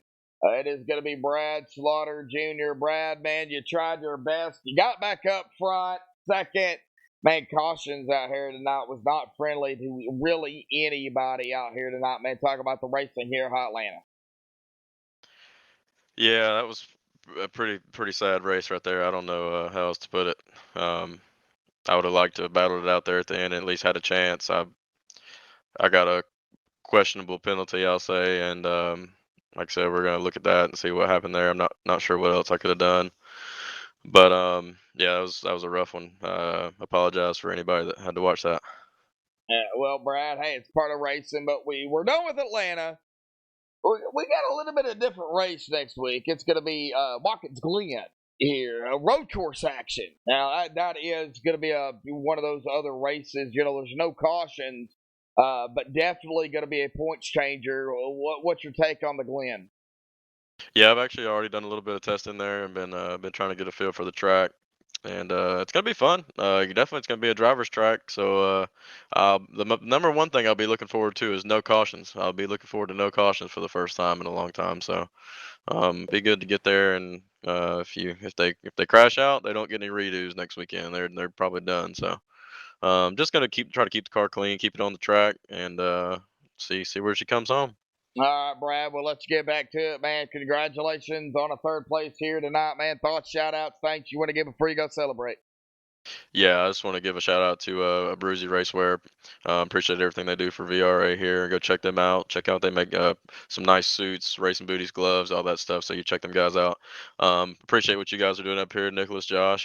I'm sure y'all did a great job tonight. I'm gonna go back and watch the broadcast there. I got some things I want to look at. So Nicholas, I'm sorry I couldn't bring it home for you, man. I tried. Um, I want to thank VRA, all my guys down there. Alan jumped in there and was just kind of talking me through the end of it there. But thanks to all my teammates and thanks to everybody that tuned in. Appreciate it. And thanks to Doug for sponsoring the series, Doug Design. Y'all check him out on Facebook. But yeah, just appreciate everybody tuning in and hope we put on a little better show next weekend. All righty, buddy. We'll see you next week at the Glen, man. Yep. Thanks, guys. Uh-huh. All right, well, that is going to bring us to our second place here tonight, Jake Bustos, and I believe Nicholas is caught up with the 74. Yeah, Jake, it's Nick. You got a copy?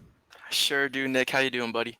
I'll tell you what, I don't think I messed up your name once tonight, so I think I'm in the green for that. But take us through this last restart. You had a pretty good restart and was able to etch by Brad Slaughter for the second place finish. Man, I tell you, I timed it perfectly. I thought I was going to run in the back of Eli, to be honest with you, but we were just able to get the nose in front of Brad before the yellow came out. Hate to see it end under yellow. Really wanted to give that number 74 Army car a run at Eli, but happy for Eli, happy for Brad running third, not getting too messed up this race. It was a good day in the Doug Design League. So if we were able to come to that white flag, you got that 10 of Eli right in front of you. Were you gonna bump him? Nah, I'm not that kind of guy, man. I honestly think that if I would have cleared Brad coming out of 2, he would have sent it into 3, and I probably would have wound up running Brad for second pretty hard. I think Eli probably would have walked away with it. You know, Brad's a good driver, so I'm sure he would have got back around me.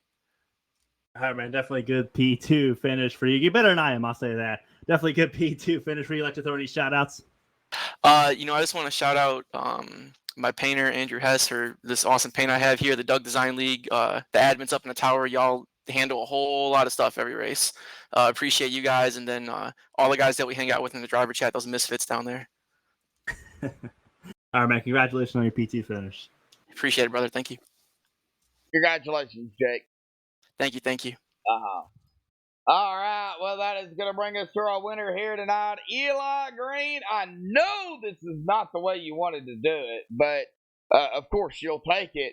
Man, talk about rough race out here tonight, buddy. Man, I'll tell you something. It's a little bit overdue. I'm pretty still not how I wanted to end it though, but I'm not gonna complain.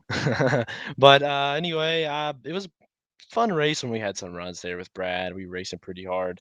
Me and Jake obviously planned our starts there because we were racing together. So we planned our starts and got ourselves a great start. So he couldn't because I had some damage still. So I would have assumed he would have been faster than me anyway. So but I'm not going to complain. I was able to win. Hopefully, I'll be able to get back up in there in points. But because next week I will not be here, unfortunately, because I got to go on vacation. So you're going to miss the road course. very sadly, I'm going to miss it. But I would love the race there. I think I'd be pretty darn good. But are you being sarcastic, or are you really sad you're going to miss it? No, I know I'm sad. I'm sad I'm going to miss it. I'm really sad. Well, just take the whole setup with you, Eli.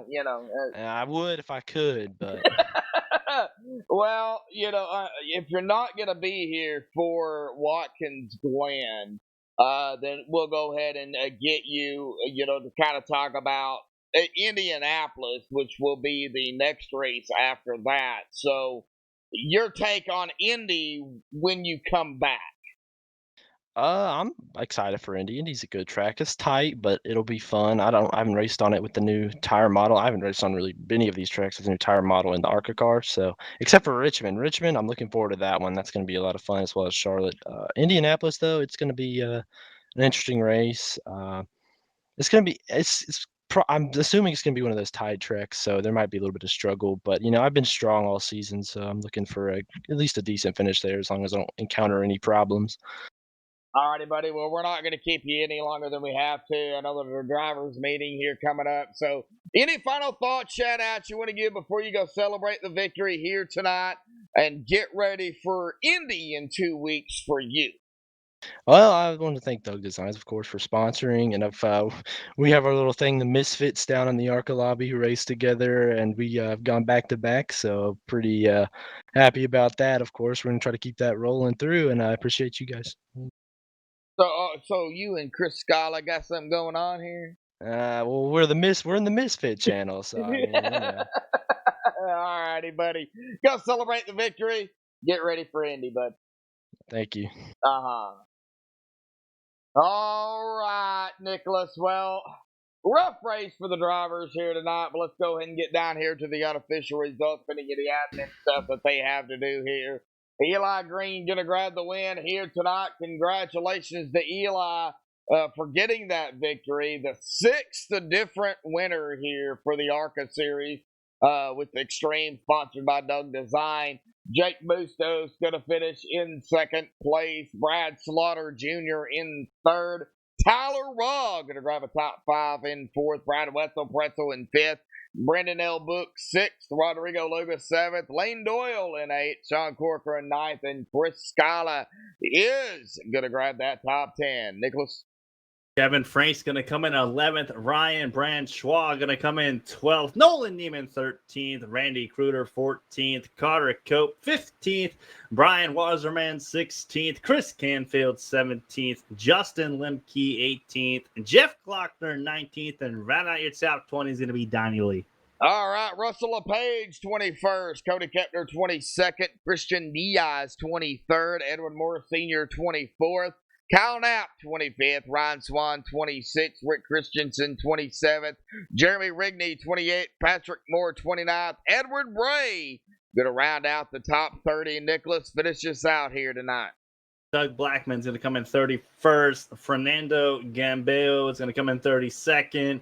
Ron Schutte, 33rd. Lee Staples, 34th. Rick Donathan Sr., 35th. James Shameworth, 36th. Keith Haney, 37th. Orlando Rivera, 38th. Matt Alberson, 39th. Eric Talent, 40th. James Thorndike, 41st. Pierce Maffitt, 42nd. And right out the field is going to be Ryan Douglas coming in 43rd. All right. Well, our winner here tonight is going to be Eli Green. I know that is not the way Eli, Jake, Brad, Tyler, and Bradley Wetzel, would really like to finish it out here for the top 5. But under caution, hey, take a win. Really, Nicholas, if the caution comes out, that may not be the way you want to get the win, but as a driver, I'm sure you'll take it. Oh, yeah. End of the day, a win is a win. I know everybody doesn't want to win like that. Me personally, I like to win on green flag runs, proving that I had the fastest car in the long run. But hey, drivers will take a win any way they get it. Congratulations to Eli Green. He put his car in the right position at the right time and got it done. Yes, he did. Well, tomorrow night, folks, 8:30 Eastern, 7:30 Central. Right back at it here on MaxSpeedTV. Well, we're going to unload the trucks for the Northern Capital Truck Series here at Atlanta Motor Speedway. You do not want to miss that action here, but for myself, Joshua Medlock, Nicholas, again, thank you so much for joining us here this evening for Atlanta. No problem, man. All righty, folks. Until tomorrow night, stay safe and have a good night.